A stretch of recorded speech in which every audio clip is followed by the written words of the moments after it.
पंचायत भवन में ग्राम सभा हो रहा है जमीन के सर्वे के लेकर के।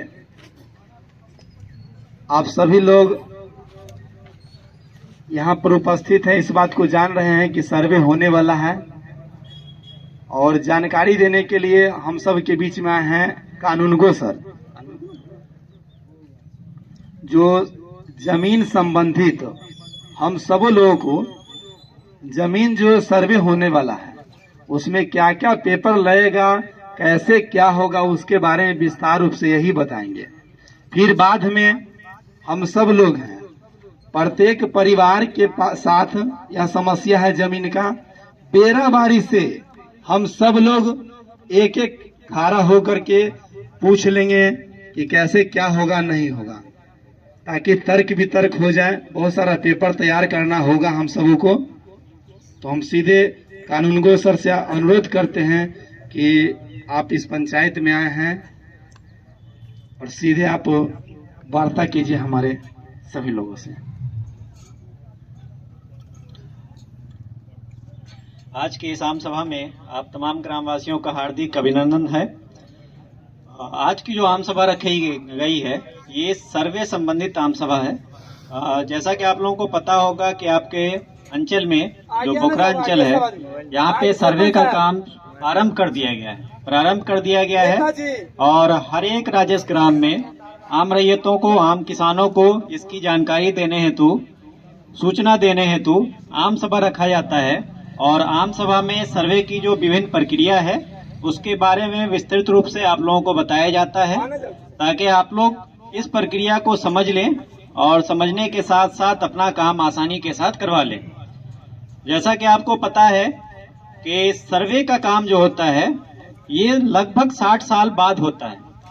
जैसे पहला सर्वे जो बिहार में हुआ था वो 1900 के दशक में हुआ था।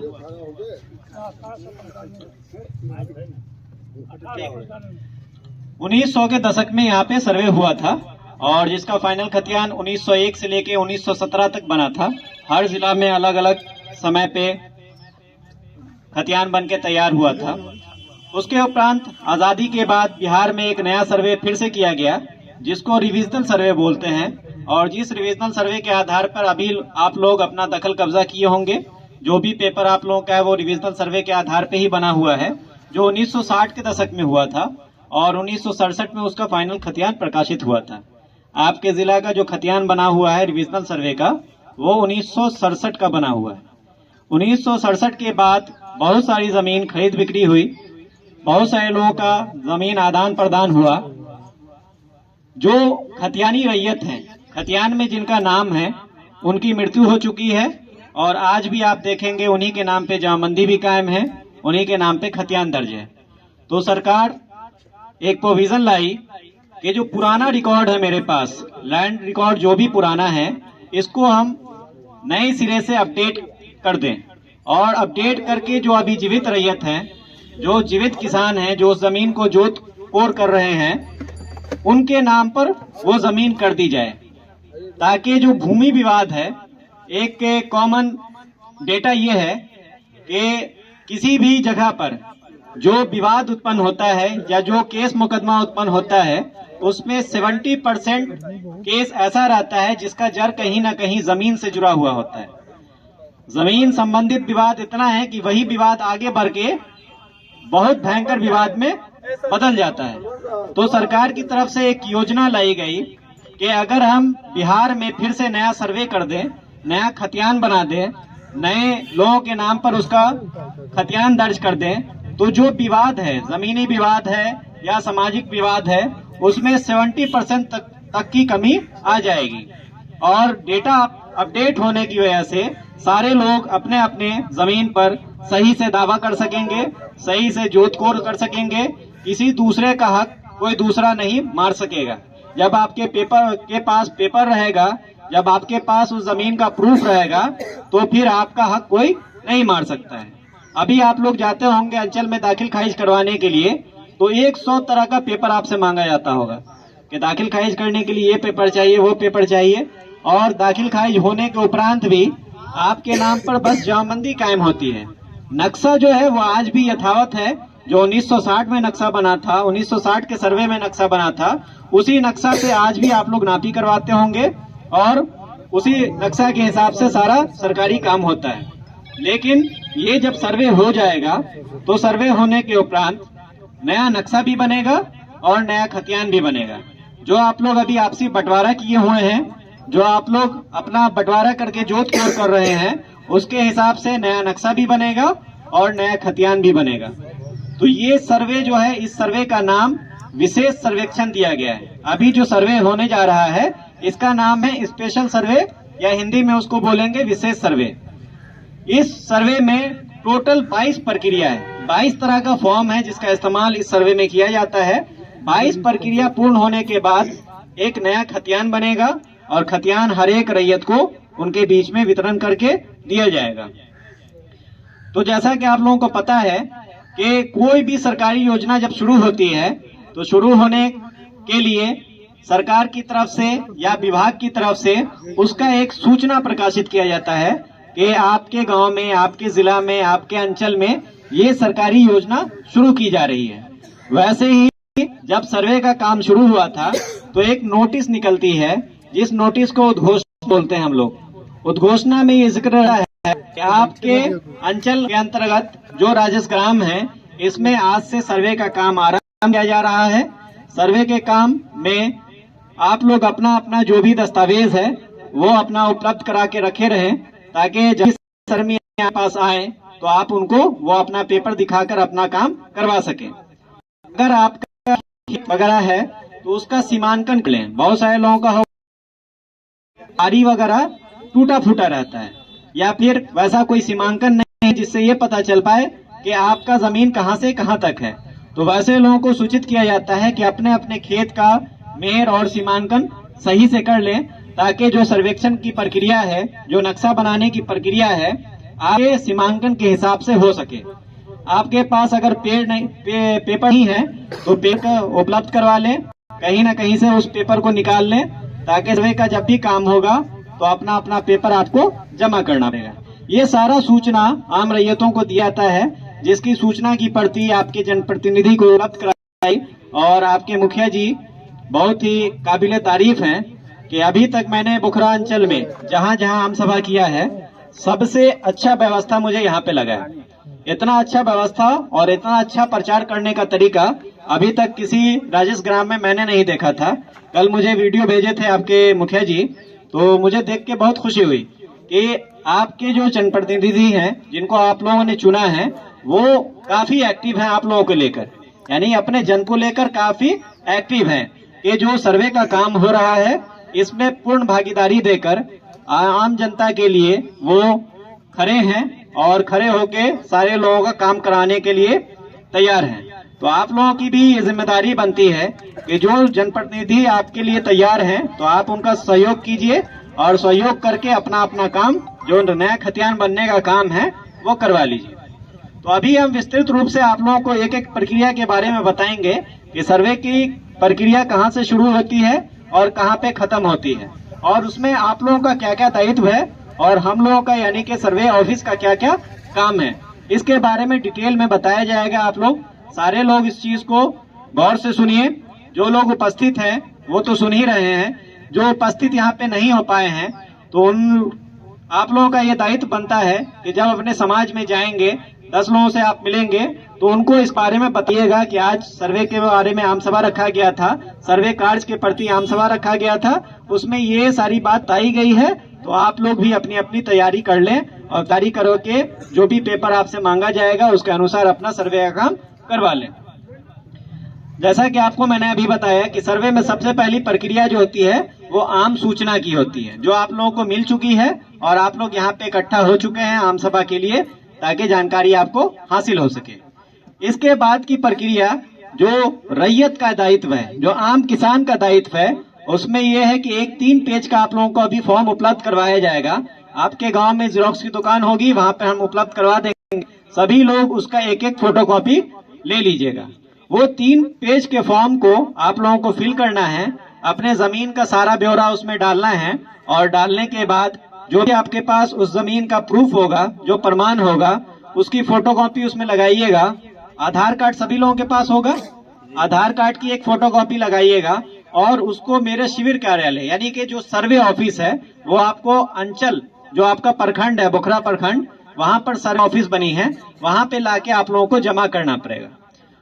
वो एक तरह का प्रूफ है कि आप जो जमीन धारित करते हैं या जो जमीन आपके पास है, चाहे वो खतियानी जमीन हो या आपका पर्सनल केवाला कराया हुआ जमीन हो या आपके पूर्वजों के द्वारा केवाला कराया हुआ जमीन हो, वो सारे जमीन का ब्यौरा आप जो उपलब्ध करवाएंगे और उसी के अनुसार फिर आगे की प्रक्रिया सर्वेक्षण की प्रक्रिया चलेगी। वो 3 पेज का फॉर्म जो है वो मैं बता दे रहा हूँ आप लोगों को कि भरना कैसे है। उसमें देखिए 2 तरह का फॉर्म आता है, 3 पेज का फॉर्म है और उसमें 2 तरह का फॉर्म रहता है। एक कहलाता है फॉर्म 2 जिसको हम लोग पद 2 बोलते हैं, फॉर्म 2 प्रपत्र 2 बोलते हैं, और एक है फॉर्म 3-1 जिसको प्रपत्र 3-1 बोलते हैं। ये 2 तरह का फॉर्म आप लोगों को लेना है। उसमें प्रपत्र 2 फॉर्म जो है उसमें सबसे पहला कॉलम ऊपर में आप लोग देखिएगा कि सबसे पहला कॉलम जो होता है उसमें लिखा होगा राजेश ग्राम का नाम।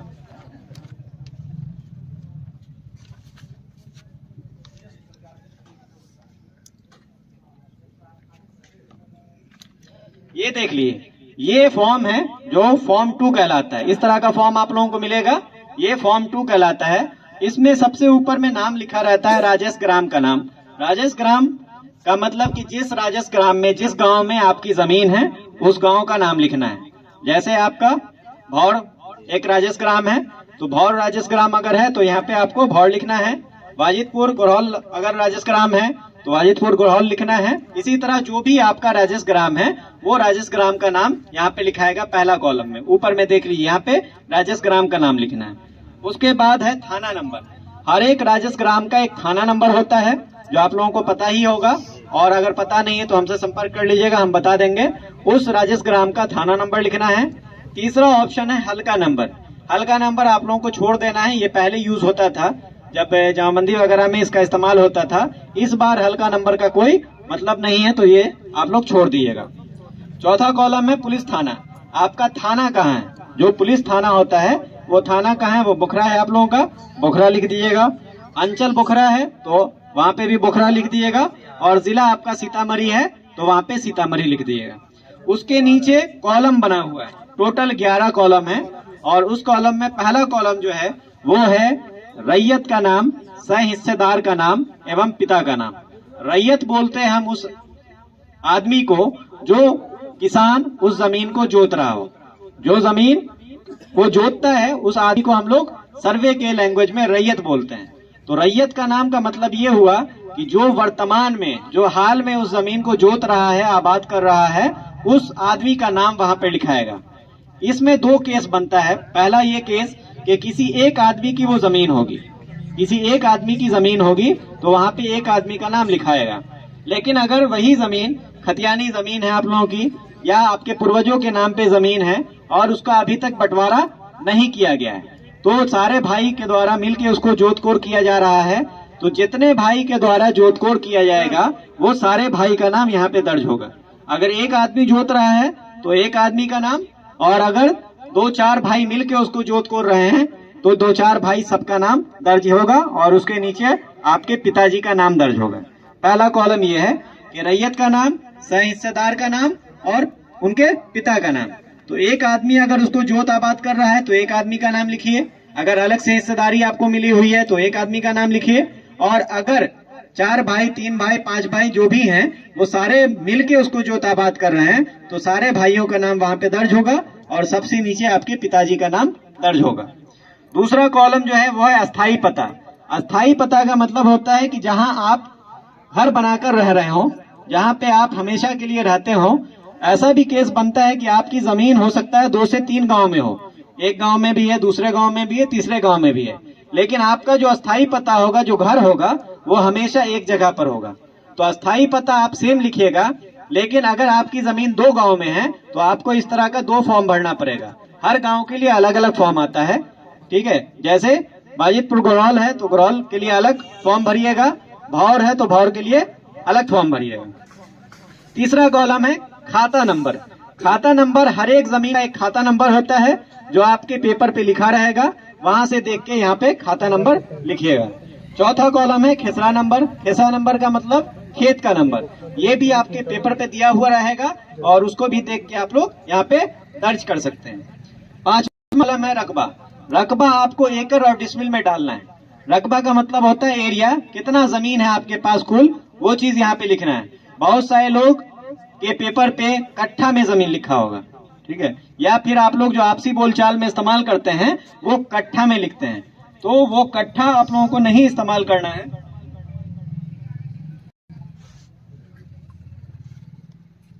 सब आदमी जिनका सके चाय और पानी पीना है, सब लोग वहाँ पर है, बोल दे भाई पहुँच जाता है कि यहाँ पर चाय पानी। तो कट्ठा में आप लोगों का इस्तेमाल नहीं करना है, इसमें नहीं लिखना है। इसमें जो भी लिखिएगा आप लोग वो डिसमिल में लिखिएगा, ठीक है। वो आपके पेपर पे लिखा ही रहता है, बहुत सारे पेपर पे कट्ठा और डिसमिल दो लिखा रहता है, तो आपको यहाँ पे डिसमिल में लिखना है या एकड़ में लिखना है। अगर जमीन आपकी एकड़ में पुरती है तो एकड़ में लिखिए, और अगर डिसमिल में पुरती है तो डिसमिल में लिखिए। उसका अगला कॉलम है चौहद्दी।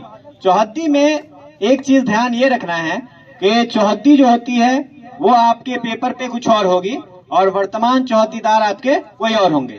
जैसे आप आज से 10 साल पहले केवाला लेते हैं और 10 साल पहले वाले केवाला पे जो चौहद्दीदार का नाम है वो चौहद्दीदार हो सकता है वर्तमान में बदल गया होगा। जो आपके बगल में जिनकी जमीन थी वो भी उस जमीन को खरीद बिक्री कर लिए किसी और के हाथ, तो वो चौहद्दीदार आपके बदल गए होंगे। तो जो पेपर पे चौहद्दीदार हैं उनके नाम से उनका नाम यहाँ पे दर्ज नहीं होगा, बल्कि आपके जो वर्तमान चौहद्दीदार हैं, अभी आप अपने खेत पे चले जाइए और खेत के चारों तरफ देख लीजिए, उत्तर पूरब दक्षिण और पश्चिम, ये चारों तरफ आप देख लीजिए कि किसकी जमीन है। तो जो वर्तमान में उसको जोत आबाद कर रहा है, जिसके दखल कब्जे में वो वर्तमान में है, उस आदमी का नाम, उस किसान का नाम यहाँ पे चौहद्दी में दर्ज करना है। वर्तमान स्थिति के हिसाब से चौहद्दी यहाँ पे दर्ज होगी। 7वां कॉलम है किस्म जमीन। किस्म जमीन का मतलब हो गया कि जमीन का उपयोग किस तरह किया जा रहा है। जिस तरह से भी आप जमीन का उपयोग कर रहे हैं वो किस्म जमीन हो जाएगी। जैसे अगर किसी जमीन पे घर बना के रह रहे हैं तो घरारी की जमीन कहलाती है। तो अगर घर वाली जमीन है तो किस्म जमीन में घरारी लिखाएगा। खेती करते हैं किसी जमीन में, कोई फसल उगाते हैं, तो वो कृषि वाली जमीन कहलाती है, जिसको कृषित बोलते हैं। तो अगर किसी जमीन पे आप लोग खेती कर रहे हैं तो वहां पे लिख दीजिए कृषित जमीन, ठीक है। वैसे ही बहुत सारे लोग होंगे जो अपनी जमीन में तालाब वगैरह खुदवाए होंगे मछली पालन करने के लिए, ठीक है। तो अगर पोखर वगैरह बनाए हुए, तालाब बनाए हुए हैं, तो वहां पे तालाब या पोखर लिख दीजिए। बहुत सारे लोग होंगे जो अपनी जमीन पे आम बागान, लीची का बागान, इस तरह का गाछी वगैरह लगाए होंगे, ठीक है। तो अगर इस तरह का कोई गाछी है तो वहां पे गाछी या बागीचा लिख सकते हैं।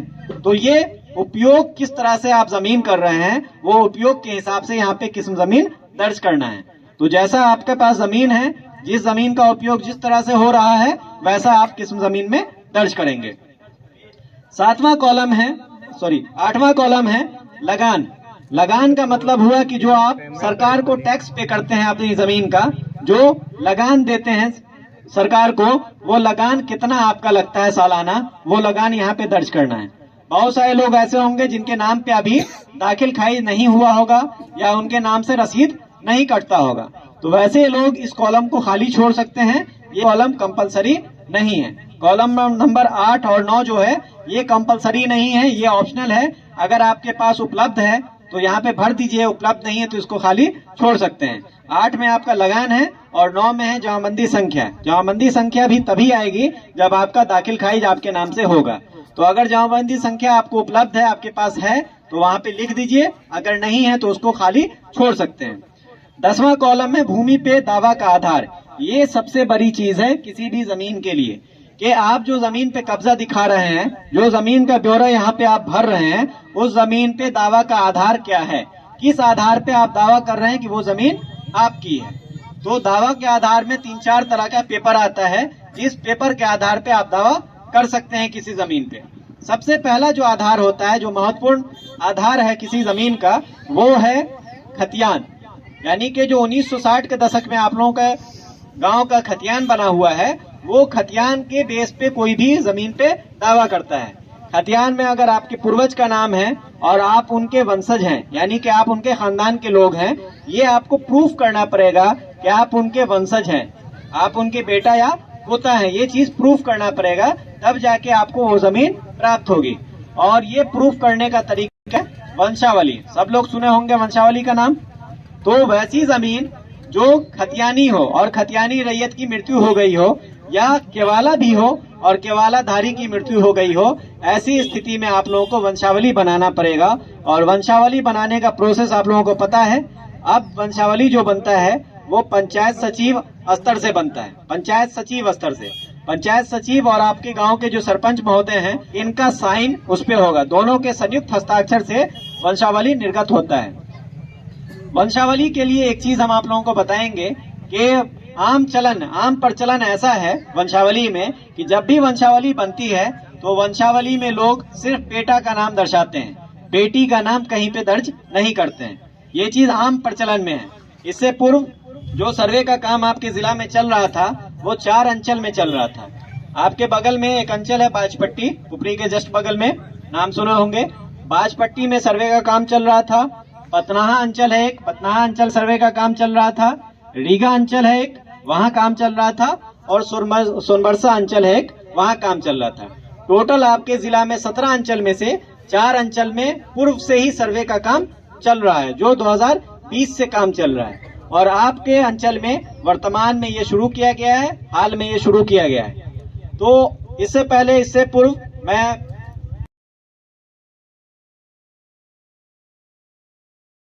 का नाम दर्ज नहीं किया गया है, तो सारे लोगों के द्वारा आपत्ति कर दी गई है कि नहीं, इनके पास 2 बेटी है, 3 बेटी है, 4 बहन है, 2 बहन है, इस तरह का आपत्ति वहां पे शुरू हो गया।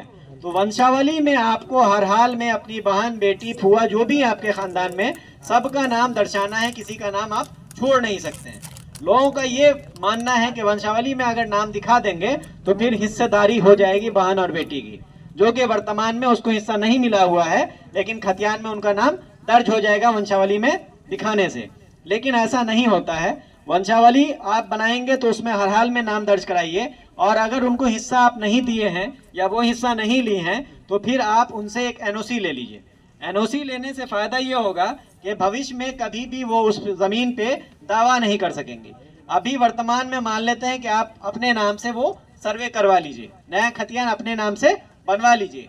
ये सर्वे के प्रक्रम में कभी भी अगर आपकी बहन या बहन की संतान या बुआ की संतान या बेटी की संतान अगर ये दावा कर देती है कि ये जमीन पूर्वजों की जमीन है, इसमें मेरा भी हिस्सा होना चाहिए, और वो दावा सही पाया जाता है प्रमाण के हिसाब से, तो फिर आपको उनको ऐसे भी जमीन देना पड़ेगा।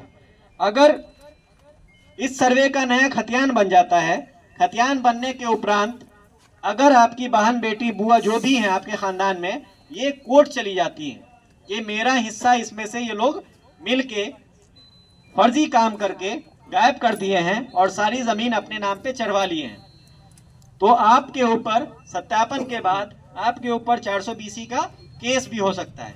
क्योंकि आप जो वंशावली प्रस्तुत किए हैं उसमें अपने वंशज का नाम छिपा लिए हैं। आपके जो वंशज हैं, बहन है, बेटी है, बुआ है, जो भी हैं, उनका नाम आप छिपा लिए हैं।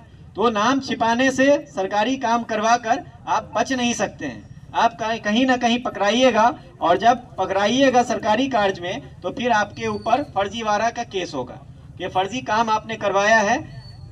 जो कर्मी हैं, जो अधिकारी हैं, उनके आंख में धूल झोंक के आपने काम करवाया है, तो वो आपके ऊपर पड़ेगा कि आप प्रस्तुत किए जो वंशावली वो गलत प्रस्तुत किए। तो इसलिए सारे लोगों से हम यही अपील करेंगे कि जब भी आप लोग वंशावली बनाइए, पूर्वजों की जमीन है आपके पास और वंशावली बनाते हैं, तो वंशावली में अपनी बहन, बेटी, बुआ जो भी हैं आपके खानदान में, सब लोगों का नाम दर्ज कीजिए और उन लोगों से एक एनओसी ले लीजिए। एनओसी कहते हैं फर्स्ट क्लास मजिस्ट्रेट से एक एफिडेविट बनता है, उसमें ये चीज़ लिखा रहेगा कि जो भी पिता की संपत्ति या बाबा की संपत्ति जो भी है, इसमें हम अपना हिस्सा नहीं लेना चाहते हैं, अपना हिस्सा भाइयों को देना चाहते हैं, भविष्य में भी हमको इस पे कोई आपत्ति नहीं होगी। इस तरह के एक एफिडेविट बनता है जो फर्स्ट क्लास मजिस्ट्रेट से बनेगा, और वो एफिडेविट अगर आप उस पेपर के साथ लगा देते हैं तो ऑटोमेटिक आपकी बहन, बेटी या बुआ जो भी हैं उस खानदान में, उनका नाम वहां से हट जाएगा, उस खतियान में उनका नाम दर्ज नहीं किया जाएगा। तो आप लोग वंशावली में नाम दर्शाइए, और वंशावली में नाम दर्शाने के उपरांत अगर उनको हिस्सा नहीं मिला है या नहीं ली है तो उनसे एक एनओसी बनवा लीजिए जाकर, और एनओसी यहाँ पर सर्वे ऑफिस में जमा कर दीजिएगा। उस एनओसी के आधार पर आपकी बहन, बेटी या बुआ जो भी हैं उनका नाम वहां से खतियान से हट जाएगा। वो सिर्फ आप लोगों के नाम पर, जो भाई लोग हैं या जो भतीजे लोग हैं, इन लोगों के नाम पर दर्ज हो जाएगा। समझ में आ गया? तो वंशावली के केस में ये चीज एकदम याद रखिएगा कि वंशावली जो अब बनती है, वो पहले क्या होता था कि सरपंच साहब अपने लेटर पैड पर वंशावली बना के दे देते थे, उसकी 100% वैल्यू होती थी। आम प्रचलन यही था कि गांव के जो सरपंच साहब होते थे वो वंशावली बनाते थे। लेकिन सरकार के द्वारा ये देखा गया कि बंटवारा का जो मामला आता है, केस हो, मुकदमा हो या पंचायत स्तर पे जो पंचायती होती है कचहरी में, तो इसमें जो भी बंटवारा का मामला आ रहा है, इसमें इस तरह का मामला ज्यादा आने लगा कि वंशावली से आप किसी न किसी का नाम गायब कर दियो। वंशावली में ऐसा भी हो सकता है कि अगर आप 4 भाई हैं, 3 भाई गांव में रहते हैं, 1 भाई बाहर रह रहा है और वो 10 साल, 15 साल, 20 साल से बाहर रह रहा है, तो आप क्या करेंगे? फर्जीवाड़ा में उस भाई का नाम वहां से गायब कर देंगे, वंशावली में सिर्फ 3 भाई का नाम दिखाएंगे। तो इस तरह का मामला बहुत ज्यादा होने लगा जब, तो सरकार की तरफ से ये चीज आया कि अगर कोई एक अधिकारी या एक जनप्रतिनिधि किसी प्रमाण को बनाता है आपको, तो उसको मैनिपुलेट करना थोड़ा आसान होता है। किसी एक आदमी को आप अपने ट्रस्ट में लेकर गलत काम करवा सकते हैं, लेकिन अगर उसी काम की प्रमाणिकता को जांच करने के लिए एक से ज्यादा लोगों को दे दिया जाए, 3 आदमी, 4 आदमी, 5 आदमी को दे दिया जाए, तो हर एक आदमी को आप मैनिपुलेट नहीं कर सकते हैं, हर एक आदमी को अपने ट्रस्ट में नहीं ले सकते हैं। तो आपका जो गलत करने का मंशा है वो कभी सफल नहीं होगा। तो सरकार की तरफ से ये प्रोविजन लाया गया कि वंशावली जो अब बनेगी, उस वंशावली में प्रमाणित करने के लिए हम 3 से 4 लोगों को जोड़ दें। जो सरपंच साहब निर्गत करते थे, उससे पहले उसको प्रमाणित करने के लिए 3 से 4 लोगों को और जोड़ दें, ताकि इसका सत्यापन अच्छे से हो सके और जो गलत हो रहा है समाज में, इस गलत को रोक सके। तो अभी आप लोग देखते होंगे जो वंशावली बनता है उसमें 3 पेज का एक फॉर्म आता है, और उस वंशावली में आपके ही गांव के लोगों का, कई जनप्रतिनिधि का साइन होता है, जिसमें आपके वार्ड सदस्य होते हैं, वार्ड सदस्य का साइन होगा उस वंशावली पे। आपके जो आपके जो पंचायत के मुखिया होंगे, वो मुखिया जी का साइन होगा। गांव के जो चौकीदार होते हैं उनका साइन होता है। आंगनवाड़ी सेविका जो होगी उनका साइन होगा। आपके पंचायत के जो पंचायत सचिव हो उनका साइन होगा, और आपके पंचायत के जो सरपंच होंगे उनका साइन होगा। यानी टोटल 6 लोगों का साइन उस पर होगा। 6 लोग जब तक साइन नहीं करेंगे तब तक आपका वंशावली नहीं निर्गत होगा। तो ये चीज इसीलिए लाई गई कि अगर 6 लोगों का साइन होगा तो 6 लोगों को आप मैनिपुलेट नहीं कर सकते हैं, गलत काम नहीं करवा सकते हैं, काम आपका एकदम सही होगा। और 6 लोग में कोई 1 लोग भी ऐसे होंगे जो आपका पूरा प्रमाणित करेंगे, पूरा जांच करेंगे, और जांच करने के उपरांत ही उस पर अपना हस्ताक्षर दर्ज करेंगे। अन्यथा की स्थिति में अगर आपके जनप्रतिनिधि हो या फिर जो कर्मी हैं, अगर इनके द्वारा बिना जांच किए वो साइन कर दिया जाता है और उस पर कभी कोर्ट में क्लेम आता है, कभी भी क्लेम आता है, आपकी बहन, बेटी, बुआ का नाम अगर मान लिया वंशावली में आप छोड़ देते हैं और सारे लोग उसको पारित भी कर देते हैं, सारे लोग उसको प्रमाणित भी कर देते हैं, और बाद में अगर कोई क्लेम आता है तो फिर आपके साथ साथ आप तो फंसेंगे ही फंसेंगे, आपके साथ साथ आपके जो जनप्रतिनिधि जिन्होंने उस पर अपना हस्ताक्षर किया है, जिन्होंने उसको प्रमाणित किया है, वो भी फंसेंगे। ठीक है, तो इसलिए सारे जनप्रतिनिधि से भी मेरी ये अपील रहेगी कि जब भी वंशावली बनाने की बात आए तो आप अपने स्तर से, अपने समाज से उसकी जांच करवा लें, और जांच करने के बाद ही उस पे अपना हस्ताक्षर दर्ज करें या वंशावली को निर्गत करें। किसी भी एक पक्ष का नाम भी उस पे नहीं छूटना चाहिए। मान लेते हैं कि खतियान में किसी का नाम है और उनके जितने भी वंशज हैं, चाहे बेटा हो या बेटी हो, सब लोगों का नाम दर्ज होना चाहिए, और दर्ज होने के उपरांत ही उसको निर्गत होना चाहिए। ठीक है, तो ये चीज आप लोग ध्यान रखिएगा वंशावली वाले केस में। तो अगर आपके पास खतियानी जमीन है तो खतियान लगाइए, खतियान के साथ साथ वंशावली लगाइए। और फिर अगर आप बंटवारा करना चाहते हैं, खतियानी रैयत के अगर वंशज हैं आप और बंटवारा आप लोग करना चाहते हैं, तो बंटवारा शेड्यूल लगेगा। साथ में रखना चाहते हैं, सम्मिलित रखना चाहते हैं, तो फिर आप खतियान और वंशावली ये दोनों प्रस्तुत करके अपना काम करवा सकते हैं। उसके बाद दूसरा तरीका की जमीन होती है केवाला की जमीन। तो केवाला वाला जमीन जो होता है वो 2 तरह से होता है। एक, या तो आप पर्सनल केवाला किए होंगे, करवाए होंगे, जो आपके नाम पर केवाला हो, और एक केवाला ऐसा होगा जो आपके पूर्वजों के नाम पर होगा और जिनका मृत्यु हो गई होगी, यानी कि उनका इंतकाल हो गया होगा। तो अगर वैसा केवाला जिसमें केवालाधारी की मृत्यु हो गई हो और वर्तमान में उसके वंशज उसका जोत आबाद कर रहे हो, तो वैसी स्थिति में आपको केवाला का फोटोकॉपी और अपना वंशावली का फोटोकॉपी, वंशावली वहां पर जिस केवालाधारी के नाम पर जमीन है वहां से शुरू होगा, और खतियानी रैयत के लिए, खतियानी केस के लिए, खतियानी जमीन के लिए खतियान में जिनका नाम है वहां से वंशावली शुरू करना है। मान लिया आपके बाबा का नाम खतियान में है तो बाबा का नाम दर्ज होगा सबसे ऊपर, उसके नीचे आपके जो पिता होंगे और चचा होंगे उनका नाम दर्ज होगा, और अगर पिता और चचा की भी मृत्यु हो गई होगी तो फिर आप लोग सारे भाइयों का नाम वहां पे दर्ज होगा। वंशावली में जहाँ पे जीवित रैयत आ जाते हैं वहां पे वो क्लोज हो जाता है, उसके नीचे नाम लिखने की जरूरत नहीं है। तो वंशावली पे ये चीज ध्यान रखिएगा आप लोग। केवाला अगर आपके नाम से है तो सिर्फ उसमें आप अपना केवाला दीजिएगा और आधार कार्ड दीजिएगा, उसी के अनुसार आपका काम होगा। बहुत सारे लोगों को जो गांव में भूमिहीन किसान होते हैं, गांव में बहुत सारे लोग ऐसे होंगे जिनके पास रहने के लिए जमीन नहीं होती है, तो सरकारी जमीन उनको दी जाती है बसने के लिए। जो गैर मंजूरा खास की जमीन होती है वो जमीन दी जाती है बसने के लिए, और वो जमीन देने के लिए एक पर्चा का इस्तेमाल होता है जिसको हम लोग बंदोबस्ती पर्चा बोलते हैं। तो बंदोबस्ती पर्चा से अगर आपको कोई जमीन प्राप्त है तो बंदोबस्ती पर्चा आपके पास होगा, वो बंदोबस्ती पर्चा का फोटोकॉपी लगाइएगा और अपना आधार कार्ड लगाइएगा।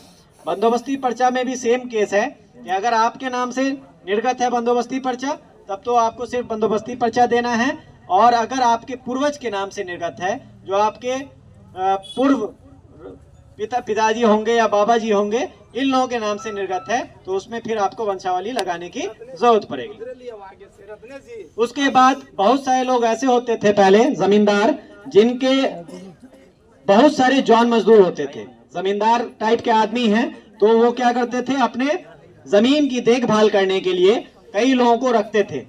तो वैसे लोग उन लोगों को बसने के लिए कुछ जमीन दे दिया करते थे कि इतनी जमीन ये तुम रख लो, इस पे अपना घर बनाकर रहना और मेरा जमीन का देख रेख करना है। तो अगर वैसे जमींदार यानी वैसे रैयत किसी दूसरे रैयत को अपनी जमीन में बसने के लिए दे दिए हो तो उसके लिए एक पर्चा निर्गत होता है जिसको वास्कित पर्चा बोलते हैं, और ये वास्कित पर्चा भी अंचलाधिकारी के द्वारा निर्गत किया जाता है। तो अगर आपके नाम से वास्कित पर्चा निर्गत है तो आप वास्कित पर्चा का फोटोकॉपी वहां पर दर्ज कीजिएगा। सीलिंग का नाम सुने होंगे आप लोग। सीलिंग एक्ट आया था 1972 में बिहार सरकार की तरफ से, कि एक लिमिट सेट किया गया था जमीन का, कि जमीन कोई भी जमींदार, एक लिमिट सेट कर दिया गया कि एक इतने किस्म की जमीन आप इतने लिमिट में ही रख सकते हैं, उससे ज्यादा नहीं रख सकते हैं। जैसे घराड़ी की जमीन है तो घराड़ी की जमीन का एक लिमिट सेट कर दिया गया कि इतनी जमीन से ज्यादा अगर आपके पास रहेगी तो सरकार इसको आपसे ले लेगी। वैसे ही कृषि वाली जमीन को एक लिमिट सेट कर दिया गया कि इस लिमिट के अंदर अगर आपके पास जमीन है तो आप क्या रखिए, अपना जोत आबाद कीजिए। अगर उस लिमिट के बाहर जमीन चली गई, उससे एक्सीड कर गई, बढ़ गई, तो सरकार वो जमीन खुद ले लेगा। वैसे ही हर तरह की जमीन को अलग अलग किस्म से 4 कैटेगरी में बांटा गया और सबका लिमिट सेट कर दिया गया कि इस लिमिट के अंदर अगर आपके पास जमीन है तब तो ठीक है, अगर उससे ज्यादा जमीन है तो वो सरकार ले लेगी।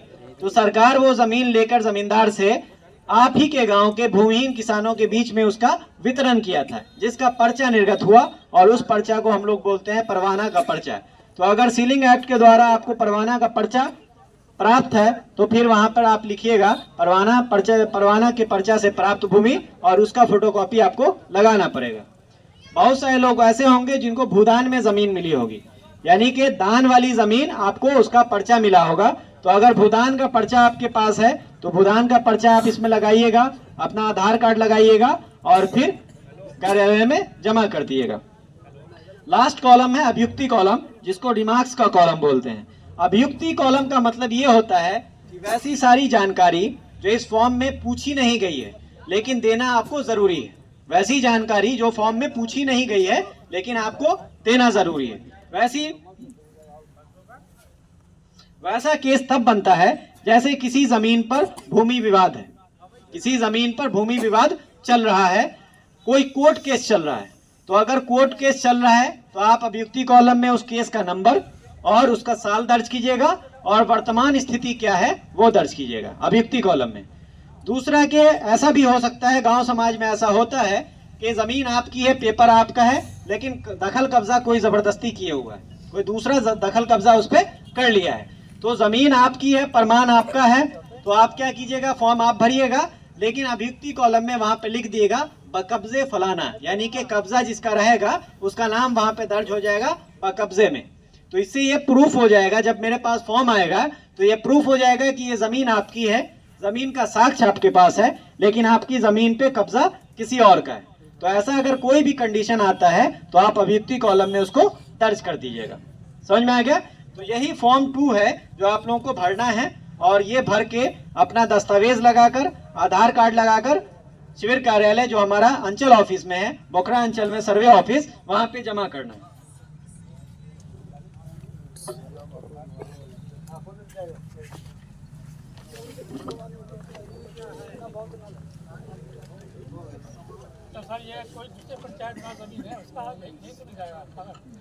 फॉर्म एक ही होता है, फॉर्म अलग अलग नहीं होगा, फॉर्म हमेशा एक होगा। और जितने गांव में आपकी जमीन है, चाहे दूसरे पंचायत में हो या दूसरे गांव में है, हर गांव के लिए अलग अलग फॉर्म आपको भरना पड़ेगा। ये दूसरा फॉर्म देखिए, इसको बोलते हैं प्रपत्र 3-1।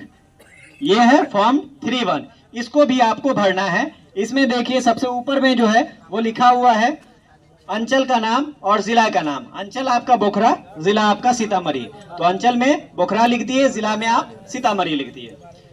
उसके बाद नीचे में यह है कि उपरोक्त विषय के संबंध में सूचित करते हुए कहना है कि हम लोग इसमें 3 कॉलम बना हुआ है। नीचे में 3 कॉलम का मतलब है कि अगर आप लोग एक साथ जमीन जोत रहे हैं, 3 भाई मिलके जमीन जोत रहे हैं या 2 भाई मिलके जमीन जोत रहे हैं, तो यहाँ पर तीनों का नाम लिखाएगा। अगर 2 हैं तो दोनों का नाम लिखाएगा। अगर एक भाई उसको जमीन को जोत रहे हैं, आपको अकेले हिस्सा मिला हुआ है, तो वहां पे एक का नाम दर्ज होगा। ठीक है, यहाँ पे देखिए ऊपर में सबसे पहले ऊपर में 3 कॉलम है, तो जितना भी कॉलम है उतने आप भर दीजिए। अगर एक आदमी उसको जोत रहे हैं तो एक आदमी का नाम, 2 आदमी जोत रहे हैं तो 2 आदमी का नाम, 3 आदमी उसको मिलकर जोत रहे हैं तो 3 आदमी का नाम वहां पर दर्ज हो जाएगा। उसके नीचे आपका राजस्व ग्राम का नाम है, पुलिस थाना का नाम है, अंचल का नाम है, जिला का नाम है, और आपकी जाति है। जाति लिखना आपको कंपलसरी है, क्योंकि खतियान में आपकी जाति लिखी हुई होती है, और उसी जाति के अनुसार जो आप अंचल में जाते होंगे जाति प्रमाण पत्र बनवाने, इसी खतियान के बेस पे बनता है। जो खतियान में जो जाति आपकी दर्ज रहेगी, आपके वंशज होने के नाते, आप उनके वंशज हैं तो आपकी भी सेम जाति होगी, और उसी अनुसार आपका जाति प्रमाण पत्र बनाया जाता है। ठीक है, तो जाति आप लोग कंपलसरी और सही सही दर्ज कीजिएगा अपना। जिस जाति से आप लोग ताल्लुक रखते हैं वो जाति यहाँ पर दर्ज किया जाएगा। उसके बाद नीचे है पिता का नाम, राजस्व ग्राम का नाम, अंचल, जमाबंदी क्रमांक, खाता, खेसा, रकबा, चौहद्दी, ये सारा डिटेल आप जैसे पूर्व में बताया गया है वैसे ही यहाँ पर भी खाता, खेसा, रकबा, चौहद्दी भर दीजिएगा। नीचे आपका साइन है, वहां पर साइन कर दीजिएगा। इसमें 2 पेज आता है, पहला पेज तो ये हो गया, दूसरा पेज इसका ये वाला है। सेम जैसे प्रपत्र 2 में आप भरे थे, सेम यहाँ पर भी यही डिटेल भरा जाएगा। पहला है रैयत का नाम, सह हिस्सेदार का नाम। अगर रैयत का मतलब हो गया कि अगर एक आदमी उसको जोत रहे हो, आप लोग बंटवारा करके एक आदमी को मिला हुआ हिस्सा, तो वहां पर उस आदमी का नाम लिखाएगा। पिता का नाम, आपके पिताजी का नाम लिखाएगा। स्थल का नाम, जो अस्थाई पता आपका है वो आपका स्थल का नाम हो जाएगा। अस्थाई पता जिस गांव में आपका घर होगा वो लिखिएगा। उसके बाद खाता नंबर है, खेसा नंबर है, रकबा है और चौहद्दी है। आपका जो खाता संख्या है, खेसरा संख्या है, जो रकबा है और आपकी जो वर्तमान चौहद्दी है वो वहां पर दर्ज करना है। उसके बाद जमाबंदी संख्या, जो जमाबंदी संख्या आपको प्राप्त है, जिसके अनुसार आप रसीद कटवा रहे हैं, वो जमाबंदी संख्या यहाँ पर दर्ज होगा। उसके नीचे साइन है, साइन कर दीजिएगा। ये 2 तरह का फॉर्म है, ये दोनों फॉर्म आप भर के शिविर कार्यालय में जमा कीजिएगा। अब आप लोग एक बात सुन लीजिए कि इसके साथ साथ कौन सा दस्तावेज लगाना है, कौन कौन सा पेपर लगाना है जो आपको इसके साथ अटैच करना है। सबसे पहला होता है खतियान।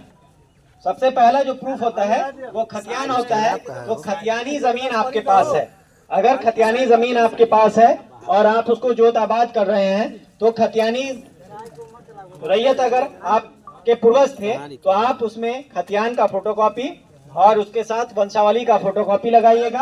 अगर आपका बंटवारा हो गया है तो बंटवारा नामा लगाइएगा, और अगर बंटवारा नहीं हुआ है तो फिर वो यथावत आपके नाम से, जो आपके पटीदार लोग होंगे सबके नाम से सम्मिलित खतियान बन जाएगा। इस सर्वे में आप लोगों के पास ऑप्शन है कि अभी आप लोग बंटवारा करवा सकते हैं। जो काम आप लोग अंचल में दौड़ भाग करके करवाते थे, जमाबंदी अलग करवाते थे और अलग अलग अपना जोत आबाद करते थे, वही काम और उससे बड़ा काम अंचल में जो होता है, जमाबंदी जो कायम होती है, वहां पे सिर्फ रकबा का बंटवारा होता है। आप लोग देखते होंगे कि अगर किसी के पास 10 डिसमिल जमीन है और उसका 4 औलाद है, तो चारों औलाद के नाम से 2.5 डिसमिल का जमाबंदी कायम होता है, लेकिन नक्शा नहीं बनता है। सिर्फ आपका रकबा बंटवारा हो जाएगा, लेकिन नक्शा नहीं कटेगा, और नक्शा जब तक नहीं कटेगा तब तक झगड़े का वो घर रहेगा।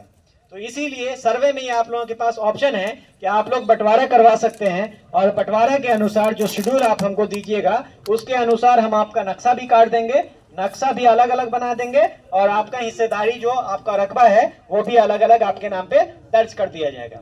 इस सर्वे में ये प्रावधान आप लोगों को दिया गया है। उसके लिए आप लोगों को एक शेड्यूल बनाना पड़ेगा जिसपे सभी पक्ष की सहमति होनी चाहिए।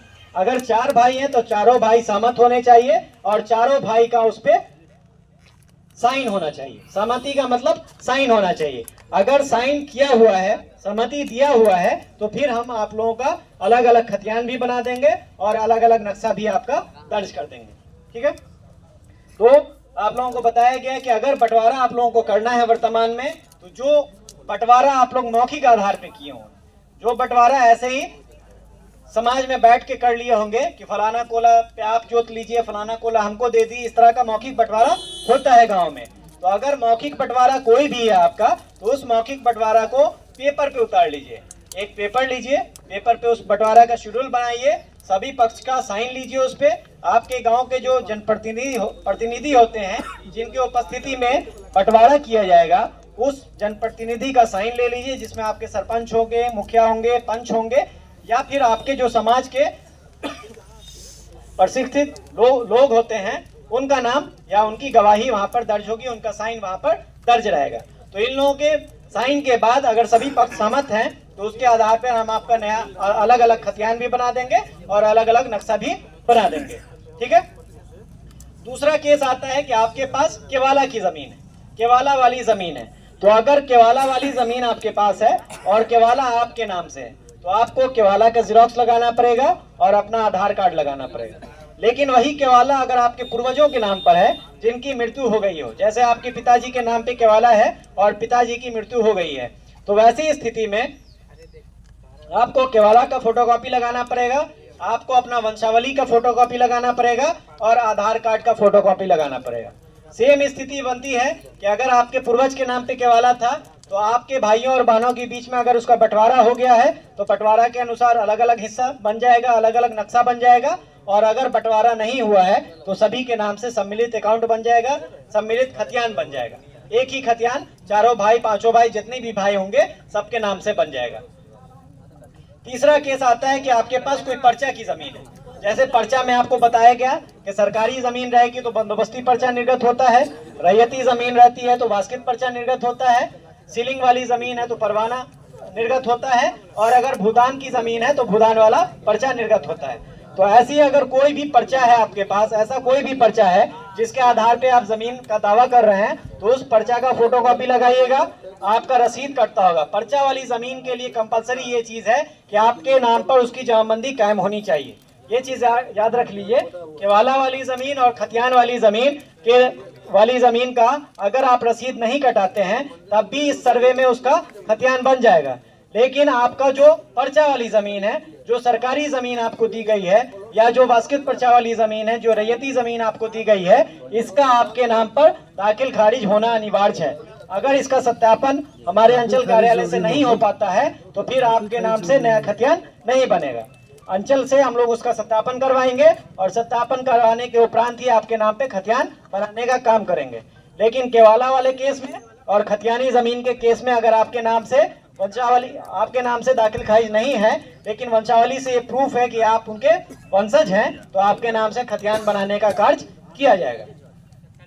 तो ये सारा डॉक्यूमेंट है जो आपको इस फॉर्म के साथ लगाना है, और फॉर्म के साथ लगाने के साथ साथ आपको एक फाइल में, ऐसा प्लास्टिक का फाइल आता है, इस प्लास्टिक के फाइल में आप लोग 5 या 10 रुपए में देगा, आप लोग ये फॉर्म और जो भी आपका पेपर है, आपका आधार कार्ड है, आधार कार्ड के जेरॉक्स पे अपना मोबाइल नंबर दर्ज कर दिएगा, ताकि अगर कभी कोई कमी बेसी रह गई तो आपको एक बार सूचित किया जा सके कि आपके पेपर में ये कमी है, आप इसको लाके पूर्ण रूप से जमा कर दीजिए। तो मोबाइल नंबर सब लोग दीजिएगा, और मोबाइल नंबर ऐसा दीजिएगा जिससे संपर्क हो सके। बहुत सारे लोग मोबाइल नंबर तो लिख देते हैं लेकिन उस पर रिचार्ज नहीं रहता है, या किसी दूसरे का अगल बगल वाले का नंबर लिख दिया और वो आपको सूचना नहीं दे पाए। तो ऐसे लोगों का मोबाइल नंबर वहां पे दर्ज कीजिए जिनसे आपको सूचना पहुंच जाए, जब हम आपको सूचना देने की कोशिश करें तो आपको सूचना मिल जाए। उसके बाद ये प्लास्टिक के फाइल में आप रखकर मेरा जो सर्वे ऑफिस है जो आपके अंचल में है वहां पर लाके आपको इसको जमा करना है, और ये जमा करने का समय सीमा विभाग की तरफ से पहले से फिक्स किया गया है। विभाग की तरफ से या सरकार की तरफ से कहें तो इसको पहले समय सीमा फिक्स कर दिया गया है, जो समय सीमा आज के डेट से, ठीक है, आज के डेट से शुरू है। आज 20 अगस्त है, 20 अगस्त से लेकर 30 सितंबर तक, 20 अगस्त से लेकर 30 सितंबर तक ये फॉर्म जमा होगा आपका हमारे सर्वे ऑफिस में, ठीक है। तो ये डेट एकदम आप लोग याद रखिए कि 20 अगस्त से लेकर 30 सितंबर तक हर हाल में हर एक रैयत को आपको अपना अपना फॉर्म और फॉर्म के साथ जो भी दस्तावेज है वो जमा कर सकते हैं। बहुत सारे लोगों का क्वेश्चन होगा कि मेरे पास पेपर नहीं है, जमीन का पेपर उपलब्ध नहीं है, बाढ़ में दह गया, जल गया, फट गया, ठीक है, ऐसा बहुत सारा क्वेश्चन होगा। तो उनके लिए हम तरीका बता देते हैं आप लोगों को कि अगर आपके पास खतियानी जमीन है तो खतियान निकालने का 2 तरीका है। खतियानी जमीन है तो खतियान निकालने का 2 तरीका है। पहला तरीका आपको अंचल में जिला में जाना पड़ेगा। जिला में एक अभिलेखागार होता है जिसको रिकॉर्ड रूम बोलते हैं। तो जिला अभिलेखागार आप लोग चले जाइए, वहां पे अप्लाई करना पड़ता है, चिरकुट कटाना पड़ता है, चिरकुट कटा के अप्लाई करके चले आइए। जिस खाता जिस खेसरा का आपको नकल चाहिए, जिस खतियान का नकल चाहिए, वो आपको नकल निकाल के दे देगा। दूसरा ऑप्शन है कि एक ऑनलाइन खतियान निकलता है। ऑनलाइन खतियान में 2 तरह का खतियान निकलता है। एक जो टाइप किया हुआ रहता है, एक खतियान देखे होंगे आप लोग जो टाइप किया हुआ रहता है, उस खतियान का कोई वैल्यू नहीं है, क्योंकि जब वो खतियान आप लोग निकालिएगा तो निकालने के बाद देखिएगा उसमें 3 लाइन नीचे लिखा रहता है। 3 लाइन नीचे में लिखा रहता है कि इसकी टंकन में बहुत सारी अशुद्धियां हो सकती है। कहने का मतलब कि ये टाइप किया गया है, इसमें बहुत सारी कमी है, बहुत सारी गलती है, और इस खतियान का इस्तेमाल या उपयोग आप किसी साक्ष्य के रूप में सक्षम न्यायालय में नहीं कर सकते हैं। उस खतियान पे लिखा रहता है। कहने का मतलब है कि आप उस खतियान को प्रूफ के तौर पर इस्तेमाल नहीं कर सकते। जो ऑनलाइन खतियान निकालते हैं आप लोग टाइप वाला, उसको प्रूफ के तौर पर आप इस्तेमाल नहीं कर सकते हैं, केवल वह रेफरेंस के लिए है। आप अपना रेफरेंस अगर चेक करना चाहते हैं तो उस रेफरेंस के लिए उस खतियान का इस्तेमाल किया जा सकेगा। लेकिन एक तरीका और है, जिस तरीके से ओरिजिनल खतियान आपको मिलता है, जो स्कैन कॉपी होती है, खतियान की स्कैन कॉपी निकलती है। वो तरीका ये है कि बिहार सरकार का एक साइट है जिसको भू अभिलेख बोलते हैं। भू अभिलेख बिहार करके आप गूगल पे सर्च कीजिएगा। सर्च करने के बाद आपको रजिस्ट्रेशन करना पड़ेगा अपने मोबाइल नंबर से। मोबाइल नंबर से रजिस्ट्रेशन करने के बाद लॉगिन कीजिएगा। लॉगिन करने के बाद वहां पर आपके राजस्व ग्राम का या आपके पूरे अंचल का, आपके पूरे जिला का जितना खतियान है, चाहे वो रिविजनल खतियान हो या कैडेस्ट्रल खतियान हो, जो 1901 के दशक में खतियान बना था या 1960 के दशक में खतियान बना था, आपके अंचल में जो जमाबंदी पंजी होती है, जिसको पंजी 2 बोलते हैं, जो आप जाते हो कर्मचारी के पास चेक करने के लिए कि थोड़ा चेक करके हमको बता दीजिए कि इस खेसरा का जमाबंदी किसके नाम पर है या इस खाता की जमाबंदी किसके नाम पर वर्तमान में है, तो वो जाके कर्मचारी से चेक करवाते होंगे। तो वो आपको ऑनलाइन उपलब्ध है, आपको कर्मचारी के पास दौड़ने की जरूरत नहीं है। तो उसी भू अभिलेख साइट पे आप जाइएगा, वहां पे आपका जमाबंदी पंजी, जितना खतियान है, इंडेक्स पंजी, ये सारी चीज आपको ऑनलाइन स्कैन किया हुआ मिलेगा। जो पंजी है, पंजी का ही स्कैन कॉपी आपको वहां पे अपलोड किया हुआ है। तो आप लोग वहां जाइए और वहां पे जाने के बाद आपके पास 2 ऑप्शन है। पहला ऑप्शन तो ये है कि सिर्फ आपको देखना है, चेक करना है, तब तो आप सिर्फ जाके चेक कर सकते हैं, कोई दिक्कत नहीं। लेकिन अगर उसको हासिल करना है, प्राप्त करना है, तो आपको उसके लिए पर पेज 20 रुपए का खर्च आएगा। जितना पेज आपको डाउनलोड करना है उतना पेज 20 रुपया पेमेंट करना पड़ेगा ऑनलाइन, जो सरकार को जाती है, और 20 रुपया पेमेंट करने के बाद वो आप डाउनलोड कर सकते हैं। वो कॉपी आपको मिल जाएगी जिसपे डिजिटल साइन रहता है। डिजिटल साइन का मतलब कि वो एक सत्यापित प्रति हो गई, सत्यापित कॉपी हो गई, वो प्रमाणित कॉपी हो गई। उस पर डिजिटल साइन किया हुआ रहेगा और वो खतियान आप कहीं भी लेके जाइएगा तो उसकी 100% मान्यता रहेगी। चाहे आप सर्वे में दीजिए, चाहे कोर्ट में दीजिए, चाहे बैंक में दीजिए, जहां आपको वो जमा करना है वहां पे जमा कर सकते हैं। तो ये आपके पास ऑप्शन है, सहूलत है कि आप ऑनलाइन भी निकाल सकते हैं और आप ऑफलाइन भी निकाल सकते हैं। जिनको ऑनलाइन निकालने आता है या जो साइबर कैफे वाले हैं उनसे आप संपर्क कीजिए, ऑनलाइन निकाल लीजिए, और जिनको जाके जिला में निकालना है वो जाके जिला में भी निकाल सकते हैं। ये दो तरीका आप लोगों को बता दिया। नहीं, जमाबंदी से जमाबंदी पंजी निकलेगी, खतियान जमाबंदी से नहीं निकलता है, खतियान खतियान से निकलेगा। नंबर निकलेगा ना? बिल्कुल निकलेगा। जमाबंदी पंजी पूरा ऑनलाइन अपलोड किया हुआ है। आप जमाबंदी पंजी का एक एक पेज वहाँ पे जाके चेक कर सकते हैं। पंचायत में अक्सर मतलब कर्मचारी की फटा हुआ है। देखिए एक चीज बता दें आपको हम कि अंचल में जो आप दौड़ते हैं और कर्मचारी से जो बात करते हैं उसकी सच्चाई कहाँ तक है ये ना आप जानते हैं न कोई जानता है, वो सिर्फ कर्मचारी जानता है। ठीक है, तो उसका सत्यापन करने के लिए आपको मैंने तरीका बता दिया। वहां जाके आप चेक कर लीजिए कि एक्चुअल में वो फटा हुआ है या नहीं। अगर फटा रहेगा तो अपलोड नहीं रहेगा, और अगर फटा नहीं रहेगा तो वहाँ पे अपलोड रहेगा। और अपलोड अगर है तो आप उसका फोटो खींच लीजिए, जाके दिखा दिए कर्मचारी को कि यहाँ पे अपलोड है, इसका मतलब आपके पास है, आप झूठ बोल रहे हैं। जमाबंदी का नहीं सिस्टम हुआ, जमाबंदी खतियान सबके लिए यही सिस्टम है, सारी चीज है वहाँ पर। डुमरे में गूगल पर देखना पड़ेगा। आप घर से बैठ के देख सकते हैं, गूगल कहीं भी चलता है, उसके लिए डुमरा जाने की जरूरत नहीं है। ठीक है, जो आपके गांव में मोबाइल चलाते होंगे, जो लड़के फड़के होंगे, उनसे आप संपर्क कीजिए, वो बता देंगे। ठीक है, आप लोग थोड़ा उम्र दराज हो गए, उतना नहीं जानते हैं। जी जी, हम समझ रहे हैं। माइक दीजिए ना मुखिया जी।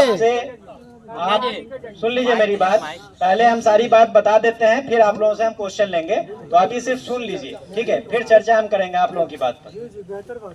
तो जो तरीका मैंने बताया है निकालने का, वहां से आप निकाल सकते हैं।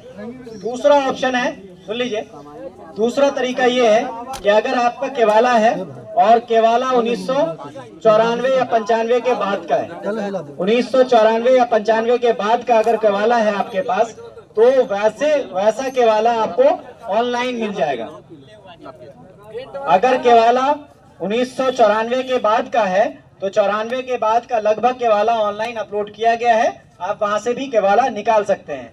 और अगर 94 के पहले का है तो फिर आपको रजिस्ट्री ऑफिस से जाके निकालना पड़ेगा। जिस रजिस्ट्री ऑफिस से आप रजिस्ट्री करवाए हो, पुपरी से करवाए तो पुपरी में मिल जाएगा, सीतामढ़ी से करवाए तो सीतामढ़ी में मिल जाएगा।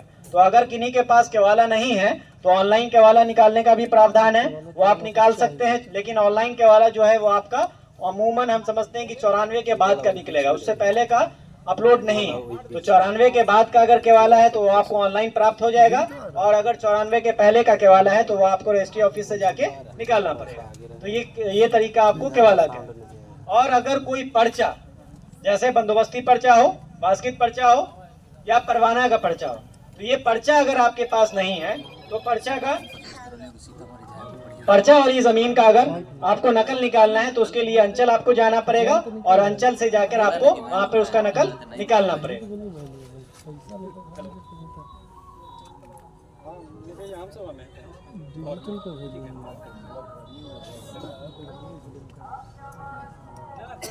ठीक है, तो अगर पर्चा की जमीन आपके पास है तो पर्चा का भी नकल अंचल में निकलता है, वहां पे अप्लाई कीजिए। अप्लाई करने के बाद आप पर्चा का नकल निकाल सकते हैं। और अगर आपके पास उसका रसीद कट रहा है तो रसीद ले जाके दिखाइएगा, जमाबंदी दिखाइएगा, वो जमाबंदी से भी आपका पर्चा निकाल के दे देगा। तो ये सारा तरीका है जो अगर जिन लोगों के पास पेपर नहीं उपलब्ध है या पेपर आपके पास सुरक्षित नहीं है तो आप निकाल के उसको जमा कर सकते हैं। लगभग 1.5 महीना का समय दिया गया आप लोगों को, 20 अगस्त से लेके 30 सितंबर तक का समय। 30 सितंबर के बाद अगर आप पेपर लेके आइएगा या फॉर्म लेके आइएगा तो वो जमा नहीं होगा, क्योंकि ये सर्वे जो हो रहा है, इस सर्वे में हर एक प्रक्रिया ऑनलाइन है। हर एक प्रक्रिया, चाहे आप जो पेपर हमको दीजिएगा या जो पेपर हम आपको देंगे, ये सारी चीज ऑनलाइन अवेलेबल रहेगी। आप फॉर्म हमको दीजिएगा, ये फॉर्म भी स्कैन करके ऑनलाइन चढ़ता है। तो ऑनलाइन प्रक्रिया में आपको पता होगा कि एक डेट फिक्स रहता है, डेट जैसे ही गुजर गया तो वो वहां से ऑटोमेटिक क्लोज हो जाता है, बंद हो जाता है, वो अपडेट लेना बंद कर देगा। तो 30 तारीख तक अगर लाके आप हमको देते हैं तो आपका वो ऑनलाइन अपलोड हो जाएगा, वो डेट के अंदर अपलोड हो जाएगा। लेकिन अगर 30 तारीख के बाद लाके देते हैं तो वह आपका अपलोड नहीं होगा और फिर आपका आगे का काम नहीं होगा। तो इसके लिए हर एक रैयत से, हर एक आम किसान से हम यही अपील करेंगे कि आप सारे लोग 20 सितंबर से लेके, यानी कि आज से लेके और 30 सितंबर तक के बीच में, ये लगभग 1.5 महीना का समय है, इसमें सभी लोग अपना अपना पेपर उपलब्ध कराकर फॉर्म के साथ भरकर और मेरे शिविर कार्यालय में लाके जमा कर दें। ये जैसे ही आपके गांव का सारा फॉर्म जमा हो जाएगा, उसके बाद अगली प्रक्रिया आती है आपके जमीन का सत्यापन, यानी कि आपका खेत का, आपके प्लॉट का सत्यापन किया जाएगा, उसका नक्शा बनाया जाएगा। नक्शा जो है वो हम लोगों के पास पहले से बन के आ चुका है। आपके गांव का नक्शा जो है वो पहले से बन के आ चुका है। वो नक्शा बनाने का तरीका ये है कि आपके गांव में आज से 7-8 साल पहले आप लोग गौर किए होंगे कि हवाई जहाज उड़ा होगा 2 से 3 दिन तक लगातार, ऐसा गौर किए होंगे। उस समय नहीं समझ में आया होगा, लेकिन आज हम बता रहे हैं तो हो सकता है समझ में आए, याद आए कि 2 से 3 दिन तक लगातार हवाई जहाज उड़ा होगा। उसी हवाई जहाज में एक ड्रोन कैमरा आता है। ड्रोन कैमरा देखे होंगे, शादी ब्याह में आजकल खूब चल रहा है, ऊपर उड़ता रहता है और फोटो लेता रहता है। वैसे ही ड्रोन कैमरा होता है जिसमें जीपीएस इनेबल रहता है। जो नई टेक्नोलॉजी आई है, उस नई टेक्नोलॉजी से ऊपर से ले आपके पूरे गांव का फोटो खींचा गया। जैसे आप लोग मोबाइल में फोटो खींचते हैं, वैसे ही उस ड्रोन कैमरा से, वो हाई रेजोल्यूशन का कैमरा होता है, ये छोटा मोटा कैमरा आप लोग जो देखते होंगे शादी ब्याह में, वो नहीं, वो हाई पावर का कैमरा आता है। 7 से 8 लाख रुपए का एक कैमरा होता है। तो वो कैमरा से फोटो खींचा गया। फोटो खींचने के बाद जो जमीन का रेडियस होता है, उस रेडियस के हिसाब से उसको फिक्स किया गया। और फिक्स करने के बाद आपके गांव में जहां जहां पर मेड़ दिखा, जहां जहां पर आरी दिखी, वहां वहां पर उसका नया नक्शा काट के बना दिया गया। अब उस नक्शा को, वो तो नक्शा बना दिया गया ऐसे रैंडमली, जो ऊपर से दिखा वो नक्शा बना दिया गया। अब उस नक्शा का हम लोग सत्यापन करेंगे, उसको जांच करेंगे कि जो नक्शा मेरे पास बन के आया है, जो ड्रोन कैमरा से फोटो लेके नक्शा बना है, वो हूबहू आपका स्थल पे मैच करता है या नहीं करता है, उसकी जांच की जाएगी। वो जांच करने के लिए आपके गांव में हम अमीन को भेजेंगे। आपके गांव के अमीन आएंगे आपके गांव में, वो अपने नक्शा से, जो नक्शा उनको प्राप्त हुआ है, आपके स्थल का मिलान करेंगे। स्थल का मिलान आपके रकबा के हिसाब से भी करेंगे। मान लेते हैं कि आपका रकबा 4 डिसमिल जमीन पुरता है, पेपर में आपका लिखा हुआ है कि 4 डिसमिल जमीन है, और स्थल पे जब जाते हैं हम तो वहां पे भी 4 डिसमिल पाते हैं। जो पेपर में है वही आपका स्थल में भी है, लेकिन नक्शा जो बना हुआ है वो 3 डिसमिल का बन गया है किसी कारण से। नक्शा जो अभी बन के मेरे पास आया है वो 3 डिसमिल का नक्शा बन के आया है। तो उसका हम लोग सत्यापन करेंगे। सत्यापन करने का तरीका ये होता है कि आसपास के जमीन को हम लोग जांच करेंगे। आपके जो चौकीदार होंगे उनकी जमीन को हम लोग जांच करेंगे। अगर आपका जमीन नक्शा में 3 डिसमिल बना है, इसका मतलब है कि आपके चौकीदार कहीं ना कहीं आपको दबाए हुए हैं, नक्शा में आपको कहीं ना कहीं दबाए हुए हैं। तो चारों तरफ की चौहद्दी का हम लोग जांच करते हैं। जांच करने के उपरांत जिस तरफ से आपका दबा हुआ है, उस तरफ से उसका सुधार किया जाता है और नक्शा में सुधार करके आपका 4 डिसमिल पूरा किया जाता है। तो ये नक्शा का सत्यापन आपके स्थल पे आके आपके राजस्व ग्राम के जो अमीन होंगे, जो टैग हुए अमीन, वो अमीन आके आपके गांव का काम करेंगे। वो अमीन अभी टैग हो जाएंगे, 1-2 रोज में आपको अमीन का भी पता चल जाएगा। उसके लिए हम लोग आम सभा फिर से करेंगे। जब भी स्थल का जांच होगा, सत्यापन करने का काम होगा, तो फिर से आम सभा हम लोग करेंगे और आम सभा में विस्तृत रूप से जानकारी दी जाएगी। तो आपके स्थल का जांच हो गया। वैसे ही हर पूरे गांव का जितना भी खेत है, जितना भी घरारी है, सभी का जांच हो, गांव का जितना भी खेत है, जितना भी घरारी है, सभी का जांच हो जाएगा। जांच होने के उपरांत अगर उसमें कोई सुधार करना है तो सुधार किया जाएगा, और सुधार करने के बाद फिर से नक्शा को अपडेट किया जाता है। यानी कि जो नक्शा हम सुधार करेंगे उसको डिजिटलाइज फॉर्म में फिर से हम लोग बनवाएंगे। उसके लिए हमारे पास IAC एजेंसी करके है, एक थर्ड पार्टी एजेंसी है जिनके द्वारा मैप बनाने का काम किया जाता है। वो ऑटोकैड एक सॉफ्टवेयर आता है, उस सॉफ्टवेयर का इस्तेमाल करते हुए बनाया जाता है। तो उस नक्शा को अपडेट करके डिजिटलाइज करके हम लोग नक्शा का अपडेशन करवा लेंगे और नक्शा जब अपडेट हो जाएगा तब आता है काम खतियान बनाने का, यानी कि आपके नाम से खतियान बनाने का। जो नक्शा हमने बनाया है उस नक्शा का मालिकाना हक तय करने का, उसका मालिक कौन होगा ये डिसाइड करने का समय नक्शा बनाने के बाद आता है, जिसको हम लोग खाना पूरी की प्रक्रिया बोलते हैं। वो प्रक्रिया का नाम है खाना पूरी। खाना पूरी की प्रक्रिया में जो पेपर आप मेरे पास जमा किए होंगे, जो फॉर्म के साथ पेपर आप लोग हमको जमा किए होंगे, उस पेपर का आप लोगों से ओरिजिनल पेपर मांगा जाएगा। ओरिजिनल पेपर मांगा जाएगा और उसको देख के वो सत्यापन किया जाएगा कि जो आपने जेरोक्स दिया है, जो जेरोक्स कॉपी अवेलेबल आपने करवाया है, हूबहू वो चीज जेरोक्स में भी है या नहीं है, या जेरोक्स से कुछ छेड़छाड़ किया गया है। जेरोक्स में मैनिपुलेशन करना आसान होता है, जेरोक्स में चेंजिंग करना आसान होता है, कोई भी उसको चेंज कर सकता है, लेकिन उसका सत्यापन आपके ओरिजिनल पेपर से किया जाएगा कि आपने जो जेरोक्स उपलब्ध करवाया है सिविल कार्यालय को, सर्वे ऑफिस को, वो जेरोक्स का कॉपी आपके पास ओरिजिनल कॉपी है या नहीं है। अगर आपके पास होगा तो उसका सत्यापन करके एक रजिस्टर आती है जिसको याददाश्त पंजी बोलते हैं, उस रजिस्टर का नाम है याददाश्त पंजी। उस पंजी में आपका नाम, आपका पूरा डिटेल, जमीन का जो भी ब्यौरा है, वो सारा ब्यौरा दर्ज किया जाता है उस रजिस्टर में। उस रजिस्टर में दर्ज करने के बाद वहां पर आपका साइन लिया जाएगा, उस रजिस्टर पे साइन लिया जाएगा। साइन लेने का मतलब ये है कि आपके जमीन का सत्यापन हो चुका है, आपका पेपर चेक हो चुका है। तो हर एक रैयत से एक अपील हम ये करेंगे कि जब भी आपका पेपर ओरिजिनल सत्यापन किया जाए अमीन के द्वारा, तो सत्यापन के उपरांत जैसे ही वहां पर दर्ज हो जाए, दर्ज होने के उपरांत आप अमीन साहब को बोलिए कि वो आपकी उपस्थिति वहां पे दर्ज कर लें, यानी कि आपके सत्यापन की उपस्थिति दर्ज कर लें। इससे ये प्रूफ हो जाएगा कि आपके जमीन का सत्यापन हो गया, आपका काम हो गया, और वो आप साइन कर दिएगा। साइन करने के उपरांत उसकी ऑनलाइन एंट्री होती है। जो काम ऑफलाइन रजिस्टर पे किया गया है, सेम उसको ऑनलाइन हम लोग फिर से चढ़ाते हैं। ऑनलाइन जब पूरे गांव का हो जाएगा, हो जाने के बाद उसका खतियान का एक पर्चा निकलता है, जिसको खाना पूरी पर्चा हम लोग बोलते हैं। वो पर्चा निकलेगा और पर्चा निकलने के बाद आप लोगों के बीच ऐसे ही आम सभा लगाकर उसका वितरण किया जाएगा। हर एक रैयत को उसका पर्चा निर्गत किया जाएगा, पर्चा दिया जाएगा, जिसको हम लोग खाना पूरी पर्चा बोलते हैं। वो खतियान का एक रफ कॉपी होगा, तो खतियान का एक पर्चा होगा, ठीक है। तो वो देख के आप लोग अपना जांच लेंगे कि जो आपको पर्चा मिला है वो पर्चा बिल्कुल सही है या नहीं। वो पर्चा आप लोग अपने पेपर से जांच कर लेंगे कि जो पेपर आप उपलब्ध करवाए थे कार्यालय में, उसके अनुसार वो पर्चा बना है या नहीं बना है। 99% ये चांस है तो कि वो बिल्कुल सही रहेगा, 99%। और 1% ऐसा चांस है जो ह्यूमन एरर के कारण होता है कि उसमें आपका नाम टाइपिंग मिस्टेक हो जाए, आपके पिताजी का नाम टाइपिंग मिस्टेक हो जाए, या आपकी जाति गलत सिलेक्ट हो जाए, सिलेक्ट करने में ऊपर नीचे सिलेक्ट हो गया।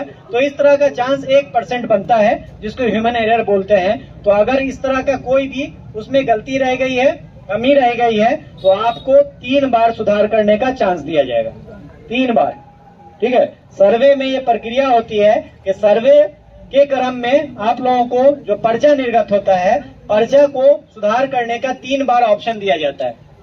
3 बार आप सुधार कर सकते हैं। पहला चांस जो मिलेगा वो जिस दिन पर्चा वितरण होगा उस दिन से लेके 15 दिन का समय दिया जाएगा।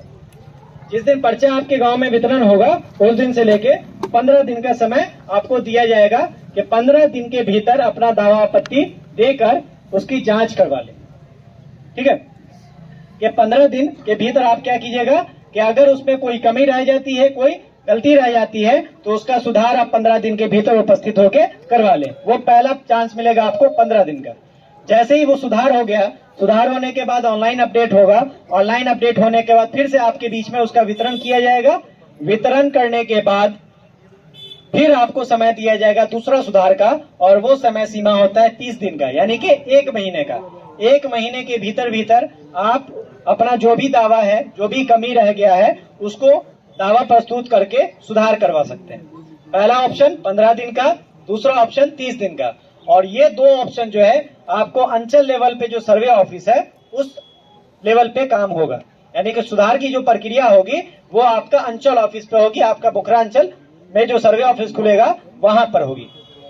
तीसरा ऑप्शन फिर आपको मिलेगा वो होगा 90 दिन का, यानी कि 3 महीना का। और ये तीसरा ऑप्शन जो है ये आपका जिला लेवल पे होगा। ये आपको सीतामढ़ी जिला जाना पड़ेगा, जो हमारा जिला ऑफिस होता है जिसको बंदोबस्त कार्यालय बोलते हैं, वहां पर जाना पड़ेगा। और जाने के बाद वहां पर एक जिला अधिकारी लेवल के पदाधिकारी होते हैं जो आपके डीएम सर हैं। डीएम सर के इक्विवेलेंट पद के एक पदाधिकारी होते हैं। पहले तो ये डीएम सर को ही प्रभार दिया जाता था, और डीएम सर को प्रभार देने के बाद जब सर्वे का काम शुरू हुआ तो देखा गया कि डीएम सर के पास व्यवस्था ज्यादा रहती है, वो सर्वे के कार्य पर ज्यादा ध्यान या ज्यादा फोकस नहीं कर पा रहे हैं। तो सरकार की तरफ से एक अलग से पद बनाया गया कि इसको एक स्वतंत्र रूप से एक पदाधिकारी का यहाँ पर नियुक्ति कर दी जाए जो सिर्फ सर्वे को देखेंगे। और सर्वे को जब देखेंगे तो पूरा ध्यान उनका पूरा केंद्रित ध्यान जो है वो सर्वे के ऊपर रहेगा, और सर्वे की प्रक्रिया जल्दी जल्दी जो सरकार का टारगेट है उसके अनुसार किया जाएगा। तो वो हमारे जिला बंदोबस्त पदाधिकारी कहलाते हैं, जिनके द्वारा उसकी सुनवाई की जाएगी, और सुनवाई करने के उपरांत अगर उसमें कोई सुधार करना होगा तो सुधार करने का कार्य किया जाएगा। तो वो तीसरा ऑप्शन जो है वो जिला स्तर पर किया जाता है, और वो 90 दिन का समय यानी कि 3 महीना का समय आपके पास रहेगा। ये तीनों ऑप्शन गुजरने के बाद, जैसे ही 3 ऑप्शन गुजर गया, ये तीनों ऑप्शन गुजरने के बाद एक नया खतियान बनेगा, और जिसको हम लोग फाइनल खतियान बोलेंगे। नया खतियान बनेगा जिसको हम लोग फाइनल खतियान बोलेंगे, और उसी फाइनल खतियान के अनुसार फिर आप लोगों का आगे की जो भी जमाबंदी का काम होता है वो किया जाएगा। तो यही सारी प्रक्रिया है सर्वे में, और सर्वे की प्रक्रिया के बारे में आप लोगों को बताया गया। उम्मीद करते हैं कि समझ में आया होगा। जिन लोगों को नहीं समझ में आया वो पर्सनली आके हमसे बात कर सकते हैं। परसों से हम ऑफिस में बैठेंगे, वहां पर भी आप आके हमसे मिल सकते हैं, या फिर आपके ही जो समाज के लोग हैं उनके बीच आप बैठिए। जिन लोगों को समझ में आया है वो दूसरे को समझा देंगे, और सारे लोग अपना अपना फॉर्म भर के अपना अपना पेपर जमा करके यहाँ पर आप सर्वे का काम जो शुरू हुआ है इसको करवाइए, और अपने नाम से नया खतियान बनाने का प्रोसेस करवाइए। ठीक है, उम्मीद करते हैं कि समझ में आया होगा। धन्यवाद। अगर आप लोगों को कोई क्वेश्चन करना है तो एक एक करके हमसे क्वेश्चन कीजिएगा, मैं आपको बता दूंगा। वहीं से अपनी जगह से बैठ के कीजिए। मुखिया जी माइक ऐड कीजिए ना उसमें। ओ सुनील जी, देखिए 2-3 क्वेश्चन जो कॉमन रूप से होता है वो हम आप लोगों को बता देते हैं। ये क्वेश्चन अमूमन आएगा और हम हर आम सभा में आता है मेरे पास, तो ये चीज सुन लीजिए आप लोग गौर से। पहला केस आता है, ये हम लोगों का बंटवारा हो गया। बंटवारा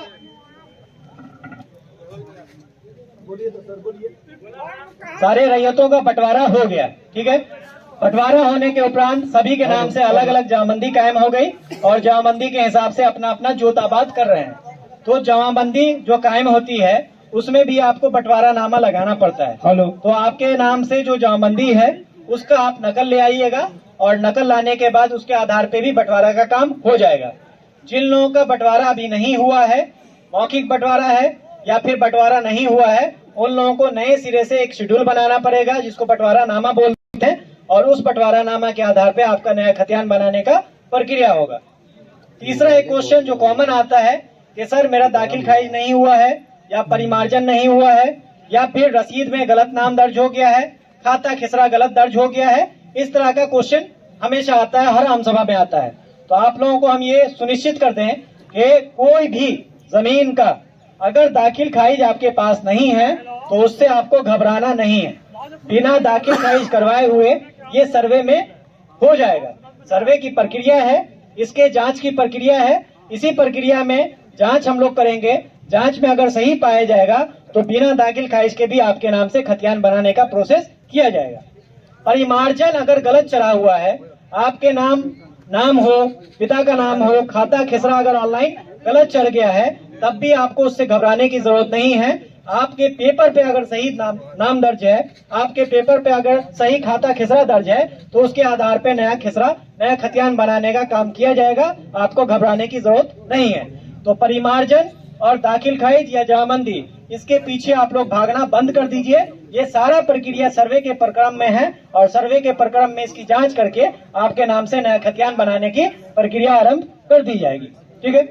चौथा क्वेश्चन, एक क्वेश्चन आता है जो कॉमन आता है, हर जगह हम देखे हैं, और इसका आप लोग जो सर्वे की प्रक्रिया है विभिन्न, इसके बारे में एक और सूचना हम दे दें आपको कि आपके ही ग्रामीण के, आप ही के बीच के सिंगाचौरी के एक राकेश जी हैं, जानते होंगे, जो आपके सामने बैठे हुए हैं। इनका एक न्यूज चैनल है आरके न्यूज, जिसपे मेरा कई वीडियो डाला हुआ है बनाकर, इस तरह से सर्वे से संबंधित कई वीडियो बना के डाला हुआ है। आप लोग उसको जब भी जाके देखिए और जाके देख के जो भी क्योरी है उसमें समझिए, बहुत सारी चीजों के बारे में उसमें क्लियर की गई है, वहां से भी देख के क्लियर हो सकते हैं। वही सारी बात आज आप लोगों के बीच में फिर से हम बता रहे हैं, तो यहाँ से भी गौर से सुन लीजिए। अगर नहीं समझ में आता है तो उस वीडियो को भी जाके आप लोग देखिएगा, आपको समझ में आ जाएगा। चौथा क्वेश्चन ये है कि बहुत सारे लोगों का क्वेश्चन ये आता है कि नक्शा में जमीन ज्यादा है, खतियान में जमीन कम है। जैसे एक एग्जांपल हम बता दें कि नक्शा में आपका 20 डिसमिल जमीन है और खतियान में आपका 10 डिसमिल जमीन है। खतियान जो बना हुआ है आपका वो 10 डिसमिल जमीन कहीं पे लिखता है और नक्शा आपका 20 डिसमिल का जमीन बताता है। तो जमीन के केस में हर हाल में नक्शा मान्य होता है, ये आप लोग जानते होंगे, हर हाल में नक्शा मान्य होता है। लेकिन नक्शा और खतियान में कोई विसंगति पाई जाती है। नक्शा सही है तब तो कोई दिक्कत नहीं, नक्शा में अगर कुछ कमी बेसी है, नक्शा और खतियान में विसंगति पाई जा रही है, तो उसका एक सॉल्यूशन, पहला सॉल्यूशन जो आप लोगों को हम बता दें कि अगर किसी के पास ऐसा दिक्कत है जिसमें नक्शा ज्यादा है और खतियान कम है, उसमें उसका एक सॉल्यूशन ये है कि आप लोग अपने अपने अनुमंडल पदाधिकारी को जानते होंगे, ठीक है। उन्हीं अनुमंडल पदाधिकारी के ऑफिस में एक पदाधिकारी बैठते हैं जिनका नाम DCLR होता है। DCLR सर को जानते होंगे, हर अनुमंडल में एक एक होते हैं। तो DCLR सर का काम ही यही होता है कि भूमि से संबंधित जितना भी विवाद है उस विवाद का निपटारा करना। ये जानते हैं। आपके अंचल लेवल पे CO होते हैं और अनुमंडल लेवल पे DCLR होते हैं। तो अगर ऐसा कोई केस है जिसमें नक्शा ज्यादा है और खतियान कम है और ये प्रूफ होता है कि वो रैयती जमीन है, रैयती जमीन का मतलब आम किसान की जमीन है, तो अगर ऐसा प्रूफ है, आपके पास उसका साक्ष्य है, तो आप एक आवेदन दीजिए। आवेदन DCLR सर को दीजिएगा कि मेरा नक्शा 20 डिसमिल का है, खतियान 10 डिसमिल का है, ये जमीन पूर्व से मेरी है, वर्षों से मेरा दखल कब्जा इस पे आ रहा है, कोई इस पे किसी की आपत्ति नहीं है, पूर्व का भी साक्ष्य मेरे पास उपलब्ध है, उस साक्ष्य के अनुसार नया खतियान बना था और नया खतियान में ये गलती हो गई है, तो ये खतियान सुधार कर लगान निर्धारण 20 डिसमिल का कर दिया जाए। तो खतियान तो कभी नहीं सुधरेगा, खतियान सुधारने के लिए आपको टाइटल का केस लड़ना पड़ेगा। लेकिन अगर DCLR सर की तरफ से उसका जांच करवाकर, उसका रिपोर्ट बनवाकर अगर आपके नाम से लगान रसीद 20 डिसमिल का कायम हो जाता है या आपके नाम से जमाबंदी 20 डिसमिल का बन जाता है, निर्गत हो जाता है, तो आपके नाम से अभी वर्तमान जो खतियान बनेगा वो 20 डिसमिल का खतियान बनेगा। तो अगर लगान निर्धारण आप लोग करवा लिए हैं नक्शा के हिसाब से, तो उसके अनुसार आपका नया खतियान बन जाएगा। अन्यथा की स्थिति में जो आपका खतियान बोल रहा है, अगर 10 डिसमिल खतियान बोल रहा है तो 10 डिसमिल का खतियान अभी नया खतियान बनेगा। तो वैसे लोग जिनके पास जमीन और खतियान में विसंगति है, चेंजिंग है, तो वैसे लोग सारे लोग अपना अपना आवेदन देके उसका लगान निर्धारण करवा लीजिए। लगान निर्धारण के उपरांत हम उसका नया खतियान उस अनुसार बना देंगे। ठीक है। और जमाबंदी भी बन चुकी है 17 डिसमिल का। एक मिनट पहले एक मतलब 7 डिसमिल खतियान है, जमाबंदी पर 17 डिसमिल। अभी मैंने आपको बताया कि जमाबंदी को भूल जाइए, जमाबंदी से हमको कोई मतलब नहीं है। वर्तमान में आप अपने पेपर के हिसाब से काम कराइए। बंटवारा अगर किए होंगे तो जमाबंदी में भी बंटवारा लगाए होंगे, वही बंटवारा अभी आप यहाँ पे लगा दीजिए। ये वाला की जमीन है। कितना डिसमिल जमीन खरीदे आप? 17 डिसमिल जमीन खरीदे। जमाबंदी कितने का है? मतलब रसीद कितने का कट रहा है? 17 डिसमिल का कटा हुआ है। तो फिर क्या दिक्कत है? खतियान में जो है ना वो ये है क्या 7 डिसमिल खतियान में अगर 7 डिसमिल है तो जमाबंदी आपका 17 कभी नहीं होगा, पहले का कटा हुआ है। हो ही नहीं सकता, नामुमकिन बात है। सुनिए ना, बेरावारी सब लोग चर्चा कीजिएगा तो गलत है वो। सब लोगों का ना एक ही दो समस्या सारे लोगों का जानते हैं। एक दो आदमी से समस्या लीजिएगा तो लगभग सारे लोगों का समस्या आ जाएगा। देखिए एक चीज आपको बता दें हम कि जमाबंदी जब भी कायम होता है तो वो खतियान के अनुसार ही कायम होता है। अगर आपके खतियान में 7 डिसमिल लिखा हुआ जमीन तो 17 डिसमिल का जमीन का जमाबंदी कोई काम नहीं कर सकता बिना किसी सक्षम आदेश के। पहले की बात है। गलत है वो जमाबंदी है, अमान्य है, मेरे लिए भी वो अमान्य है। ठीक है, अभी मैंने बताया ना आपको कि उसके लिए आपको जाके DCLR सर से सुधार करवाना पड़ेगा। चलिए नेक्स्ट, और किसी का क्वेश्चन है? बाबा पूछ रहे थे पीछे। आप नहीं लेंगे? पहले यार पर्चा तो दो फॉर्म, उसमें कोई इशू हो, फॉर्म तो है ही है यार, हम इनसे क्यों ना लें, वो तो है ही है। रुके रुके, फॉर्म बोलिए पब्लिक को डिस्ट्रीब्यूट करें एक एक फॉर्म, उसमें कोई भी होगा तो पूछेंगे। सुन लीजिए आप लोग, सोहेल जी सबको अपने अपने जगह बैठा के बोलिए ना। आप लोग जो भी फॉर्म जमा करेंगे कार्यालय में उसका रिसीविंग हर हाल में लीजिएगा आप लोग। ठीक है, उसका एक फोटोकॉपी लेके जाइएगा वहाँ पर और उसका रिसीविंग हर हाल में लीजिएगा, बिना रिसीविंग के वहाँ से नहीं हटना है। सुन लीजिए सब लोग, अपने अपने जगह पर सब लोग बैठे रहिए। जिन जिन लोगों का सवाल होगा ना बोलिएगा, हम माइक वहाँ तक पहुँचा दें। सुनिए फॉर्म डिस्ट्रीब्यूट करवाए ना एक दो, जिसमें कोई भी होगा तो लोग पूछेगा। एक ही पेपर है।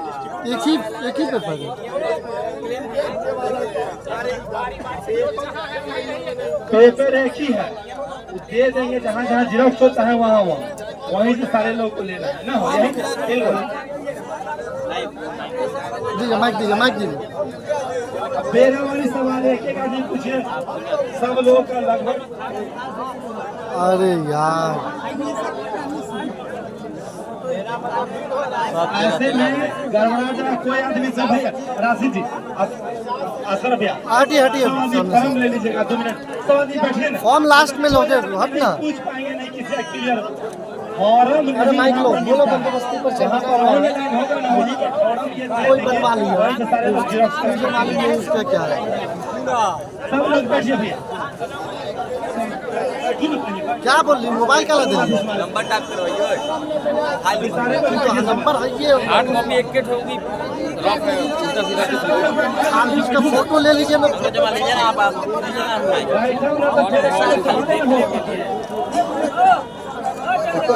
अपनी बात बोल दी है, अपनी बात बोल दी है।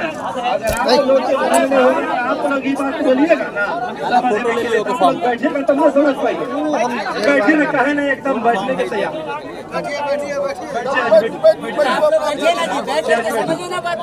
बैठिए ना भैया, बैठिए। हाँ रुका नाम कैमरा सेट करिए। बैठिए सब लोग, एकदम सब आदमी, सब लोग वो जब भैया मेरा चेक ले लीजिए। विचार को ही बिंदु सारे समाज के ही पर चर्चा हो जाता है। एक आदमी की कोई लगभग रे लड़का कल मैं देखिए एक चीज आप लोगों को बता दी जाए, ये पर्सनल सवाल अगर आपको करना है किसी एक आदमी के साथ, अगर कोई प्रॉब्लम है तो उसके लिए आप जब फॉर्म जमा करने आइएगा तो हमसे पर्सनल संपर्क कर लीजिएगा। कॉमन क्वेश्चन जो था वो सारे क्वेश्चन का जवाब लगभग मैंने आपको दे दिया है, जो कॉमन प्रॉब्लम हो सकता है किसी भी रैयत के साथ। लेकिन अगर किसी के साथ कोई पर्सनल प्रॉब्लम है तो वो सारे लोग जब फॉर्म जमा करने आइएगा कार्यालय में हम मिल जाएंगे आपको, वहाँ पे हमसे संपर्क कीजिएगा और समझ लीजिएगा। क्या नाम है ऐसे सर अगर आपका? भीड़ में एक एक करके हमसे पूछते रहिएगा तो पूरा दिन गुजर जाएगा, आपका समस्या का निदान नहीं होने वाला है। ठीक है, तो ये पहली प्रक्रिया है, ऐसा नहीं कि आज में ही सर्वे का काम खत्म हो रहा है, आज से शुरू हुआ है। और आपके बीच हम आज से लगभग कम से कम तो 2 साल रहेंगे ही रहेंगे। 2 साल से पहले सर्वे का काम खत्म नहीं होने वाला है। तो आज ही इतना परेशान नहीं होइए, आप लोगों को सारी बात समझाई जाएगी और समझाने के बाद सारा काम किया जाएगा। ठीक है। हाँ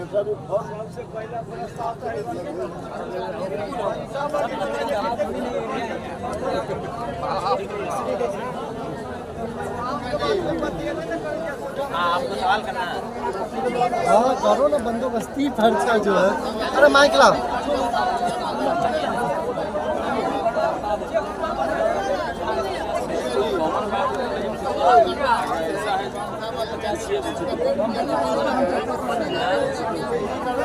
सब लोग बैठिए, सब लोग बैठना चाहिए, खाना नहीं रहिए, देख भी क्वेश्चन नहीं हो पाए। सब लोग सुन तो लिया, एक आदमी जवाब नहीं लेकर के जाइएगा तो मन लाया नहीं सवाल रहेगा। पूछ लाए। सब लोग बैठिए, बउआ साइड में बैठिए ना, बैठिए ना सब आदमी।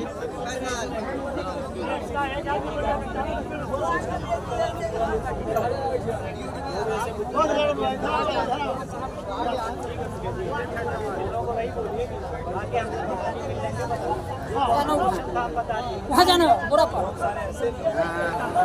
भूये में बैठे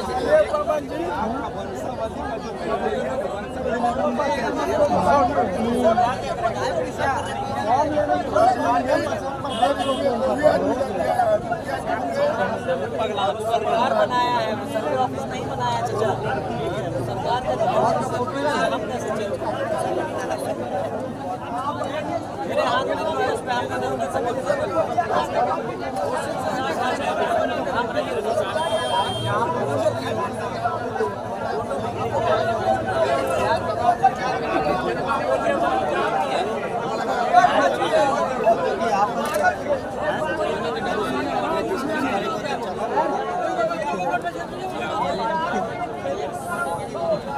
हेलो हेलो, सब आदमी बैठिए, अगर न बैठम तो फिर न को बात कुछ होता है।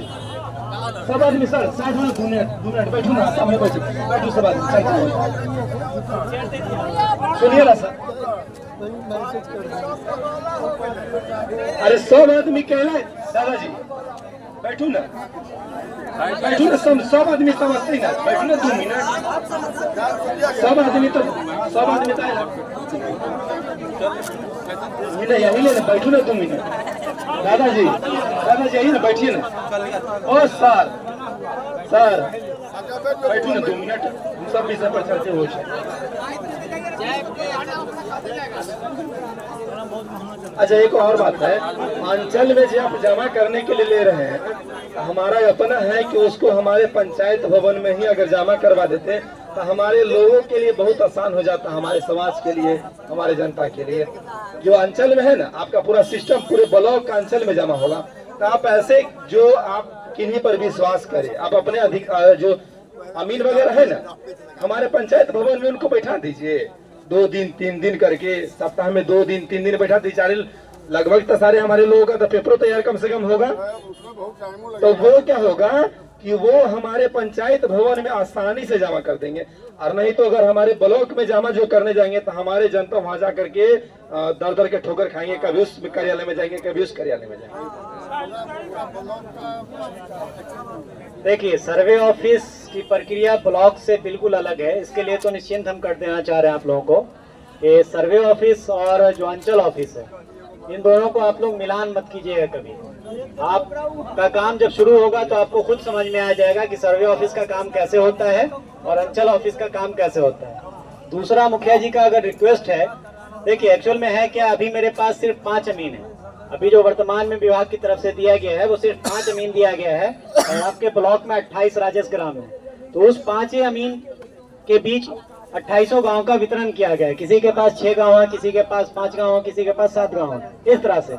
तो हम ये कोशिश करेंगे मुखिया जी के रिक्वेस्ट पे कि आपके गांव में हम जो आपके गांव के संबंधित अमीन हैं उनको हम हफ्ता में 1 से 2 दिन, ज्यादा तो नहीं हम कर सकते हैं, 2 दिन मैक्सिमम आपको हम भेज देंगे पंचायत भवन में ही। वहाँ पे वो बैठ जाएंगे और गांव के लोग उसको जमा कर देंगे।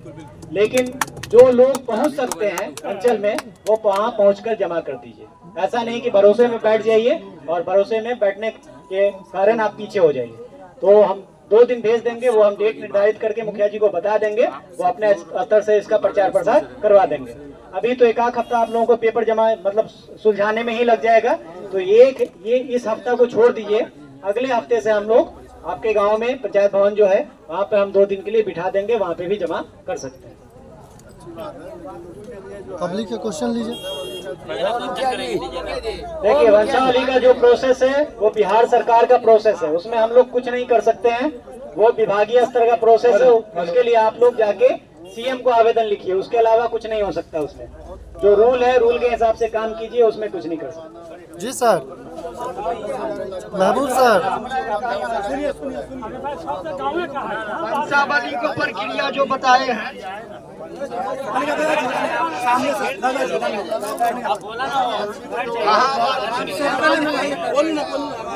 ठीक है, बोलिए। वंशावली को प्रक्रिया जो बता दिया है तो हर मूड़ी को वंशावली बनेगा। ये समस्या 6 को आप दे दिए है अथी, उसको जगह निर्धारित कीजिए। जैसा 3 गो गाँव है, भावर, झिटकी, गुरहौर, वो गाँव में आकर के वंशावली 6 अथी बनावे जैसे समय। देखिए, वंशावली जो बनाने का पावर है वो पंचायत सचिव और आपके गांव के जनप्रतिनिधि को है। सब लोग वो यहाँ मेरे बैठे हुए हैं। विभाग के अंतर्गत नहीं आता है, जो हम डायरेक्शन दे देंगे उसको कि यहाँ पे बैठ के आप जाके वंशावली बनाइए। मुखिया जी, वो आपके मुखिया जी ये निर्धारित कर सकते हैं, मुखिया वो जी रिक्वेस्ट कर सकते हैं कि मुखिया जी से आप रिक्वेस्ट कीजिए आप लोग कि वो अपने पंचायत सचिव को ये निर्देश दे दें या उनसे रिक्वेस्ट कर लें कि आपके समाज में ही बैठ के वंशावली बना दें। वो मेरे विभाग के नहीं है। लगभग पूछ लीजिए सब जनता से कि 10% से ज्यादा पंचायत सचिव को नहीं चिंता होगा। जैसे 10% ये आप लोग पंचायत सचिव को जानता होगा। ये अपना ग्रामीण स्तर पे सुलझा लीजिए आप लोग, इसमें हम लोग कुछ नहीं कर सकते। माफी चाहते हैं इसके लिए। सचिव है यहाँ पे, तो सचिव कहाँ है?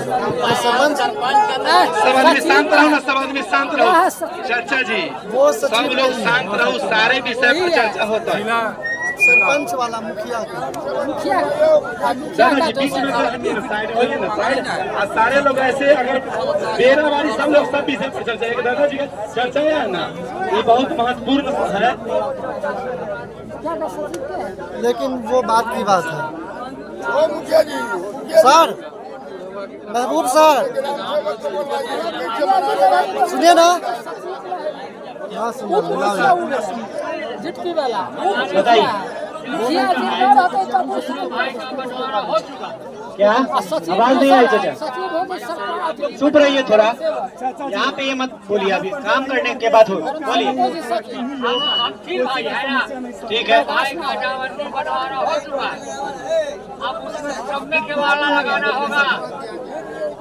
केवाला वाली जमीन है तो सारा केवाला लगाना पड़ेगा। खतियानी भी है केवाला भी। जितना पेपर आपके पास है सबका फोटोकॉपी लगाना पड़ेगा। तीनों भाई को बंटवारा अगर है तो बंटवारा नामा लगाना पड़ेगा। हमारा नामा थोड़ी है, क्यों नहीं है? कर्मचारी को दिया कर्मचारी को कॉपी ना देते हैं कि ओरिजिनल बंटवारा थोड़े देते हैं किसी को। हमको भी दीजिएगा तो आप ओरिजिनल पेपर दे दीजिएगा अपना। क्या नहीं हम लोगों ने काट के रसीद दी। नहीं, गलत है वो प्रोविजन गलत है, उसके आधार पे काम नहीं होता सर्वे का। आपको बंटवारा नामा प्रस्तुत करना पड़ेगा जिसमें सभी की सहमति होनी चाहिए। जमाबंदी के आधार पे सर्वे नहीं होगा, ये चीज एकदम कान खोल के सुन लीजिए। अगर ऐसे सब भाई लिख के दे देगा तो होगा ना। वही तो चाहिए, सब भाई लिख के अपना हिस्सा साइन कर देगा, हो जाएगा। वही तो बंटवारा नामा है, और क्या। सचिव वाले जो मीटर कहे हैं उसमें 5 से 6 दादाजी 5 से 6 जनप्रतिनिधि है। उसमें 3-4 दिन पहले ही आया था 2 मामला, तो उसमें है पंच का भी है, राजस्व कर्मचारी है उसका है, चौकीदार का है, सरपंच साहब का है, मुखिया का है, वार्ड सदस्य का है, आंगनबाड़ी का है, ऐसे 5-7 है। तो हम समझ लीजिए कि पंचायत सचिव, मुखिया और सरपंच साहब को रिक्वेस्ट करके तो पंचायत भवन में 2 दिन 3 दिन बैठवा सकते हैं, क्या सरपंच साहब। लेकिन जो आंगनबाड़ी हैं, जो वार्ड सदस्य हैं, जो पंच के मेंबर हैं, वो तो नजदीक वार्ड के ही लोग, वार्ड के ही रहते हैं। तो कोशिश आप यह कीजिएगा, हाँ, कोशिश कीजिएगा कि पंच, वार्ड सदस्य और आंगनबाड़ी और चौकीदार इन लोगों का करा लीजिएगा। मुखिया जी और सरपंच साहब का मामला है ना, उसमें सचिव सचिव, मुखिया, सरपंच साहब और सचिव सचिव का सबसे अंतिम में टफ आता है। सचिव है, वही नहीं हो पाता है। समझ गए? तो सबसे अंतिम वाला सचिव प्रोसेस अच्छा, वहाँ हो जाएगा हम सचिव वाला। सचिव से बात करके समझ गए, कहे कि सचिव को हम बोले थे कि इसमें रहिए, लेकिन वो वो छुट्टी पे गया हुआ है और उसका अपने बिहार में घर नहीं है, उसका झारखंड में घर है, बाहर के लोग हैं। तो हम उनको बोले थे कि रहिए, लेकिन वो ना कम से कम 2 से 3 दिन रहता ही तो काम होता ही। बंसावली में मुखिया जी देखिए उसमें क्या है कि अभी जो फॉर्म देखे हैं उसमें फर्स्ट क्लास एग्जीक्यूटिव मजिस्ट्रेट का लगेगा, और उसको उसके के जो गाइडलाइन पढ़िएगा। एक बात कह रहे हैं सब लोग हैं, हमको आपसे वोट लेना है, एकदम जनरली बात कहते हैं। वार्ड मेंबर को आपसे वोट लेना है, मुखिया जी को वोट लेना है, सरपंच साहब को वोट लेना है, तो ये देख लेते हैं, आपको पहचानते हैं, आपको जानते हैं, सिग्नेचर कर देते हैं, यही है। लेकिन उसमें जो देखिए गाइडलाइन आप पढ़े होंगे तो एक सचिव को क्या है, पंचायत के सचिव को 7 दिन से लेकर के 10 दिन तक उसको जांच करना है। उसको देख लीजिएगा जी, आपके जो आज दीजिएगा तो उसको 10 दिन तक जांच करना, 7 से लेकर के, यानी जब से दीजिएगा 7 से 10 दिन के अंदर में आपको देगा, नहीं यही ना सर, जांच करना है।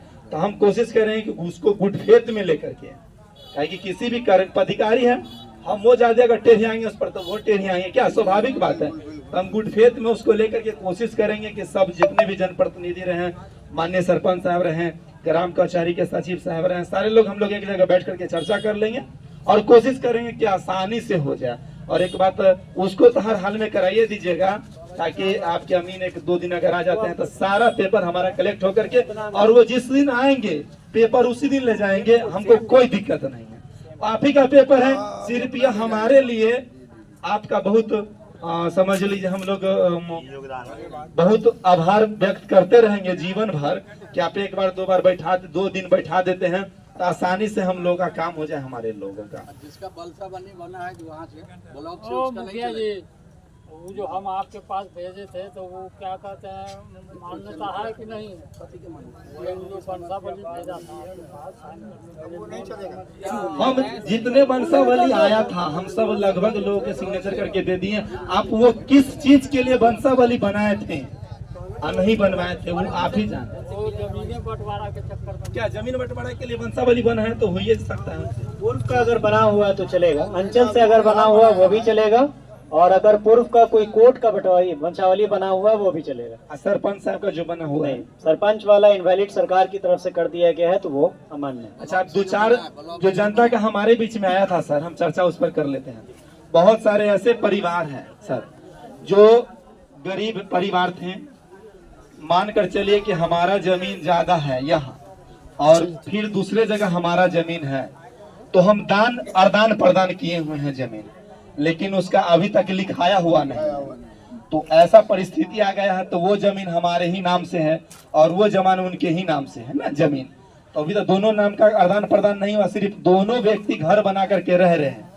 उसका क्या होगा, वो उसका कैसे खतियान पे चढ़ेगा और नया उसका खाता खेसरा बनेगा। अगर आप अदलायन बदलायन की बात कर रहे हैं तो अदलायन बदलायन के लिए एक्सचेंज डीड बनता है, वो आपको करवाना पड़ेगा, बिना उसके आपके नाम पे खतियान नहीं बनेगा। वो बदलायन का रजिस्ट्री होता है, वो करवाना पड़ेगा। वो रजिस्ट्री कराना ही होगा तभी होगा। दूसरा में है कि बहुत सारे ऐसे समाज में लोग रहते हैं जो सरकारी जमीन में रहते हैं, बहुत दिनों से रहते हैं। सरकारी जमीन में बहुत ऐसे गरीब परिवार अपने यहाँ हैं हर जगह, तो सरकारी जमीन में रहते ही हैं। तो अगर उसके लिए भी अगर व्यवस्था है कि अगर उसको चिरकुट वगैरह मिल जाए, बंदोबस्ती हो जाए, या आप जो काम करेंगे सर्वे उसी में हो जाता है उन लोगों का, तो आसानी से कैसे हो जाए सर, उस पर भी प्रकाश डाल लिया जाता। देखिए इसके लिए मैंने बताया भी अभी कि भूमिहीन किसान जो होते हैं, जो किसी दूसरे की जमीन पे बसे हुए होते हैं, चाहे वो सरकारी जमीन हो या रैयती जमीन हो, तो सरकारी जमीन और रैयती जमीन दोनों के लिए अलग अलग पर्चा निर्गत होता है। आप काफी एक्टिव है, मुखिया जी को मैंने देखा है काफी एक्टिव है। आप क्या कीजिए कि एक सारे लोगों से, वैसे जो भी लोग हैं उन लोगों से एक आवेदन लिखिए, और आवेदन लिख के जो आपके अंचल के अंचलाधिकारी महोदय हैं उनको जमा कीजिए कि ये भूमिहीन किसान हैं, इनके पास ज़मीन रहने के लिए नहीं है, ये सरकारी ज़मीन पे 50 वर्षों से बसे हुए हैं, घर बना के रह रहे हो, तो इनको कृपया करके बंदोबस्ती पर्चा निर्गत कर दिया जाए। तो वो जांच करके उसका जांच होता है। अगर जांच में वो सही पाया जाता है कि हाँ बहुत दिनों से यहाँ पे ये रह रहे हैं, तो उसको बंदोबस्ती पर्चा निर्गत होता है अंचल की तरफ से। तो अगर वो बंदोबस्ती पर्चा अंचलाधिकारी महोदय के द्वारा निर्गत हो जाता है तो सर्वे में उनके नाम का खतियान बन जाएगा। तो आपसे हम यही रिक्वेस्ट करेंगे कि ऐसे जो भी लोग हैं जो सरकारी जमीन पे घर बना के रह रहे हों और उनको कोई भी जमीन रहने के लिए नहीं है, घर बना के बसे हुए हैं, उसी पे वो वर्षों से बसे हुए हैं, तो अंचलाधिकारी महोदय को आप एक आवेदन दीजिए कि हमको इस जमीन का बंदोबस्ती कर दिया जाए। बंदोबस्ती जैसे ही आपके नाम पर हो जाएगा तो आपके नाम से खतियान बन जाएगा। तो ये वहाँ का काम है। बहुत सारे ऐसे परिवार हैं सर जिनके परबावा के ही नाम से है ना, अधिकतर लोगों के पास है परबावा के या उनके बाबूजी के, यानी कई गो बाबा हो गया, और हमारे ऐसे पीढ़ी हम आ गए हैं। और अभी उन बहुत सारे ऐसे हैं जो भी रसीद भी नहीं कटा रहे हैं, जिस तरह पड़वावा के नाम से है, पड़वावा के नाम से ही पड़ा हुआ है, और उनके 4-5 बेटा, फिर उनके बेटा, फिर उनके बेटा, ऐसे बहुत लंबा प्रोसेस में आ गया है। एक ऐसा आसान तरीका हो कि आसानी से उनका हो जाए। उसमें कुछ नहीं है, जैसे आपके पूर्वजों के नाम पे जमीन है तो जो भी पूर्वज का नाम दर्ज है उस पेपर पर, वहां से लेके आप वंशावली बनाइएगा। वंशावली में अभी वर्तमान जीवित रैयत में जो उसको जोत आबाद कर रहे हैं वहां पे लाके खत्म कर दीजिएगा। अगर आपको बंटवारा करना है, अलग अलग करना है, तो उसके लिए बंटवारा शेड्यूल बना लीजिएगा जीवित वंशज के बीच में। जो अभी जीवित है, जितने पट्टीदार होंगे सभी पट्टीदार के बीच में उसका बंटवारा नामा बना लीजिएगा।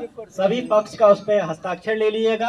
आपके गांव के जो जनप्रतिनिधि हैं, जैसे मुखिया जी हो गए, सरपंच जी हो गए, पंच हो गए, तो इन लोगों का 2-3 लोगों का उस पर साइन ले लीजिएगा ताकि गवाह के तौर पे इस्तेमाल हो सके वो लोग। और ये तीनों चीज लाके आप जमा कर दिएगा, ऑटोमेटिक आपके नाम पर अलग अलग खतियान बनने का प्रोसेस हो जाएगा। ज्यादा लंबा इसमें कोई प्रक्रिया नहीं है। और एक रिक्वेस्ट हम आप लोगों से यही करेंगे कि पेपर जो आपसे मांगा जा रहा है वो पेपर आप जमा करके निश्चिंत हो जाइए। आपको हम ये निश्चिंत करना चाहते हैं कि जहां तक हमसे सहयोग होगा, अगर रूल से थोड़ा बहुत हट के भी अगर आप काम सहयोग कर सकते हैं और वो रूल के दायरे में आता हो तो हम सहयोग करने के लिए रेडी हैं आपका, उसके लिए निश्चिंत रहिए। बहुत सारे ऐसे परिवार हैं सर जो जमीन ले लिए हुए हैं, रजिस्ट्री हो गया है ना, और दाखिल खारिज नहीं होगा। बहुत सारे ऐसे परिवार है जो सिर्फ पैसा दे दिए हैं, उसका रजिस्ट्री नहीं हुआ, तो बोले में थे एक्सचेंज वाला वही पेपर लाएगा उसके लिए, है ना। रजिस्ट्री तो कराना कंपलसरी है हर हाल में, लेकिन अगर दाखिल खारिज आपका नहीं हुआ है तो उससे घबराइए नहीं। उसकी प्रक्रिया इसमें है, वो चेकिंग करना हम लोगों का काम है, वो हम जांच कर लेंगे। जांच करने के उपरांत आपके नाम पे वो खतियान ऑटोमेटिक बन जाएगा, उसके लिए निश्चिंत रहिए। आप लोग दाखिल खारिज भूल जाइए आज से। सर एक मेरा प्रश्न है कि जब ये वंशावली के बाद आप बोले हैं ये बंटवारा नामा बनाने के लिए, तो बंटवारा नामा में मान ली 5-7 भाई है, कुछ भाई बाहर चले गए हुए हैं, कुछ भाई यहाँ रह रहे हैं, तो क्या वो लोग अगर बाहर है और यहाँ जो लोग वही सिर्फ साइन कर पाएंगे, बाहर वाले तो लोग साइन नहीं कर पाएंगे, तो ऐसी स्थिति में क्या होगा? नहीं, सर्वे के प्रक्रम में अगर बंटवारा आपको करवाना है तो सभी भाइयों को आपको बुलाना पड़ेगा। अभी आपके पास 2-3 महीना का भी समय है। एक्चुअल बंटवारा का प्रोसेस जो होता है वो खानापुरी के समय आता है। अभी आप फॉर्म एक साथ भी जमा कर सकते हैं या अलग अलग फॉर्म भर के आप सिर्फ जमा भी कर दीजिएगा, उसमें कोई दिक्कत नहीं है। लेकिन एक्चुअल में जो उसका काम शुरू होगा वो 2 से 3 महीना बाद, उम्मीद करते हैं हम कि आपके गांव का जो काम शुरू होगा वो अक्टूबर मिड से होगा, यानी 15 अक्टूबर के बाद से होगा। तो खानापुरी की जो प्रक्रिया होगी उस समय आपके भाइयों को उपस्थित रहना पड़ेगा और उनका हस्ताक्षर उस पर होना कंपलसरी है। अगर एक भाई भी छूट जाते हैं तो वो फिर बंटवारा अलग नहीं होगा, वो सम्मिलित रह जाएगा। सर मेरा एक सवाल है, वंशावली में अगर 2 भाई है, जैसे पिता के नाम की जमीन है, 2 भाई है, तो एक भाई की मृत्यु हो गई है, एक भाई है, तो मृत्यु वाले जो भाई है उनके बच्चा तक जाएगा वो? हाँ, भाई का अगर मृत्यु हो गया है तो पत्नी का भी उसमें हिस्सा होता है और उनकी संतान का भी हिस्सा होता है, तो दोनों के नाम से वो संयुक्त खाता खुलेगा। एक साइड जो जन्मपत्री वंशावली जो बनेगा तो 2 साइड, एक भाई का एक जो साइड होगा, वंशावली में एक तो जो जीवित है वो रह जाएगा ऑटोमेटिक, वहीं पे कुछ नहीं, वहीं पे रुक जाएगा, वहीं पे रुक जाएगा। दूसरे भाई जिनका डेथ हो गया उनका नाम रहेगा, उनके नीचे उनकी पत्नी का नाम रहेगा और उसके नीचे उनके संतान का नाम रहेगा। आगे से पीछे भी बहुत लोग हैं देखे के लिए, देखे जी सुनिए, सब आदमी बोलने के लिए आता है, आगे सब आदमी भीड़ न लगाओ, सब लोग वहाँ देखे जी सुनने के लिए आता है, सब लोग सुनने के लिए आता है। साइड हो ना साइड ए पानी ना बहुत दयाचंद जी रत्ने जी दयाचंद जी तंगा पानी नहीं तंगा साइड हो ना तो साइड न हो बैठो सब हाँ मुखिया जी सब लोग फॉर्म जहाँ पर ऑनलाइन होता है ना वहीं पर फॉर्म मिल जाएगा आप लोग सब लोग बैठिए सवाल एक चक्कर हम लोग से सब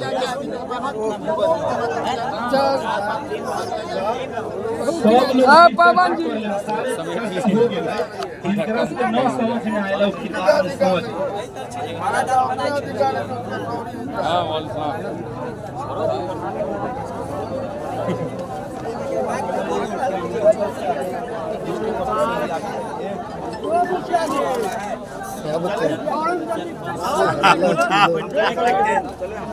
फॉर्म 420 आदमी से सर केवाला हेरा गया नहीं मिल पा रहा तो फॉर्म सब ऑनलाइन वाला के यहाँ पर मिल जाता है ट्रेनिंग हाउस चाहिए यहाँ थोड़ा मिलेगा। अच्छा सुनिए ना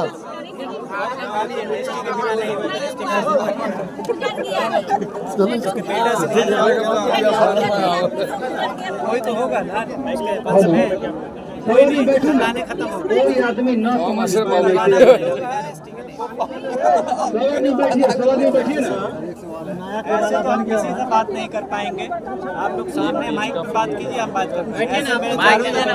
कभी बात नहीं होता, वो नहीं सकते, वो ही नहीं सकते, नहीं कर सकते आप मेरे लिए पर्सनल नहीं है, सब है, सब फिर एक एक करके आगे पूछने लगे।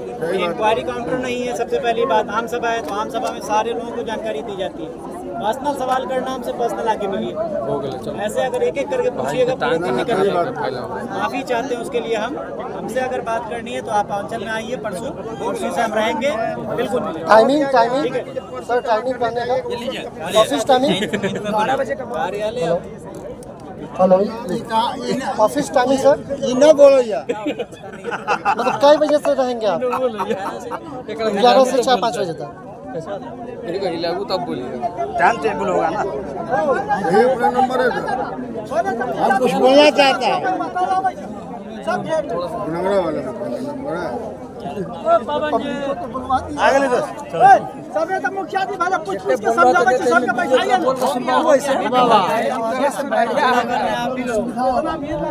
चलो चलो हटा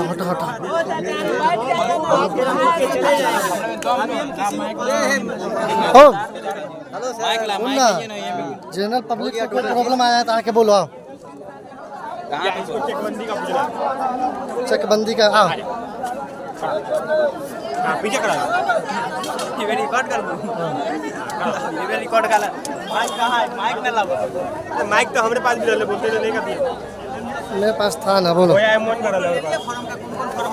हाँ ले लिए, हम भेज देते हैं।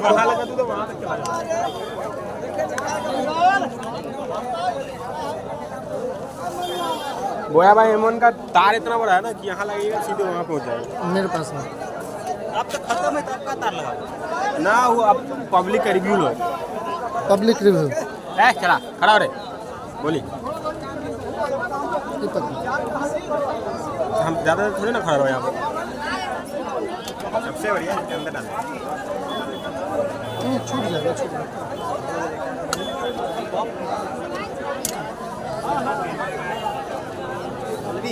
खड़ा हो बोले ना सर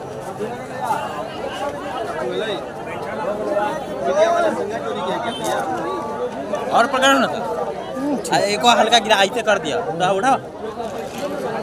हाँ मोबाइल गिरी 20,000 थे यार के नहीं बोला 20,000 ठीक है। 10,000 वाला यूट्यूब पे 24,000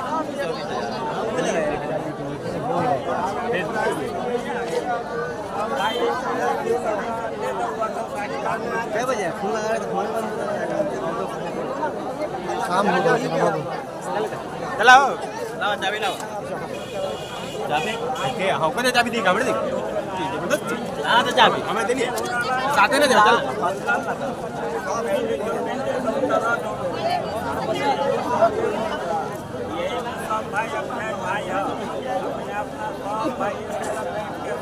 बहुत टाइम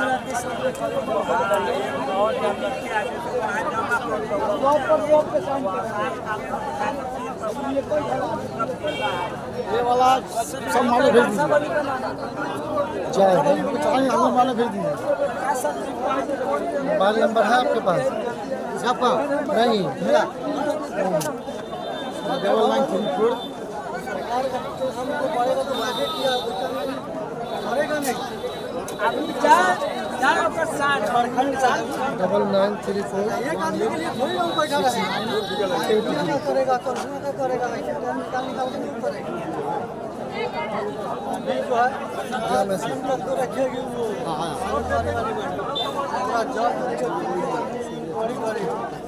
हार्ट काम वही का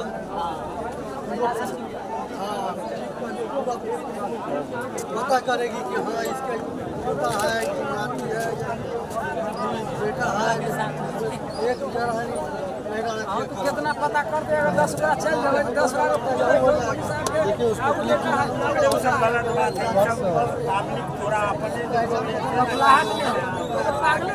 10 रुपया का पूरा हम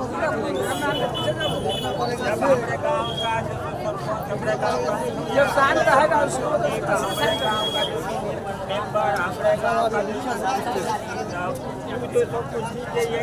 पट्टी को खाने के लिए उतना जाके का बेटा का पोता है उसका वही जो है ना कानून को बहुत से बड़ा हो जाए सबके झाँप दिल के इसमें ना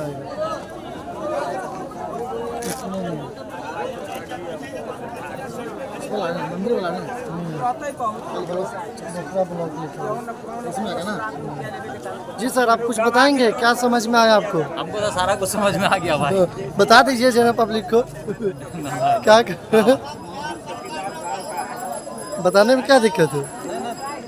जिनको भी हमसे कुछ जानना है आ करके और दुकान पे मिलिए हमसे सारा। आपका कहाँ पर दुकान है? बुरहल शरीफ में गोदा मार्केट, बुरहल शरीफ पोखर के सामने मेरी दुकान है।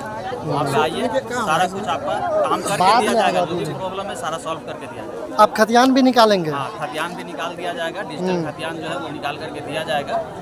वो जो सिग्नेचर वाला था वो? हाँ, वो जो सिग्नेचर वाला जो कलम से लिखा हुआ खतियान है, जो बताए हैं कि वैलिड है, जिससे काम हो जाएगा, वो निकाल के दिया जाएगा दुकान पे। और जो केवाला के बारे में बोल रहे थे कि 1994 के बाद सारा केवाला वगैरह, 1994 के बाद वाला जो केवाला वो बता रहे थे कि चढ़ा हुआ है, तो वो जो केवाला भी चढ़ा होगा वेबसाइट पे सारा निकाल करके दिया जाएगा।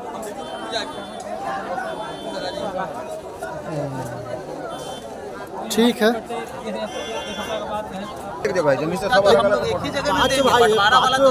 पाँच भाई तो पिताजी के नाम से जमीन है, उस पर घर बना हुआ है। मतलब 5 भाई हैं आप लोग और उनके अब्बू के नाम पे जमीन है? बाबा के भी नाम पर जमीन है। अब्बू या उनके अब्बू के नाम पे है? हाँ तो ठीक है, तो आप बंसावली बनवाइएगा। बंसावली आपको बनवाना होगा। आप अपने जिसके नाम पे जमीन है वहाँ से लेकर के वहाँ से आप तक बंसावली बनवाना होगा। और वो बंसावली पे जो लोग जीवित हैं उसका जो है नाम जो है वहाँ तक बंसावली बनवाइएगा। और फिर बाकी जो प्रक्रिया है सब फॉर्म के साथ जमा कीजिएगा, वो हो जाएगा। ठीक है। तो सबसे पहला काम है आपको कि बंसावली आप बनवाएं। बंसावली बनी तो इतना जल्दी थोड़ी बनी है, यहीं से बनेगा, पंचायत से तो क्या नहीं बनेगा। 6 आदमी का नाम कौन कौन साइन करेंगे? वो सब समझ में आ गए ना, बता देंगे।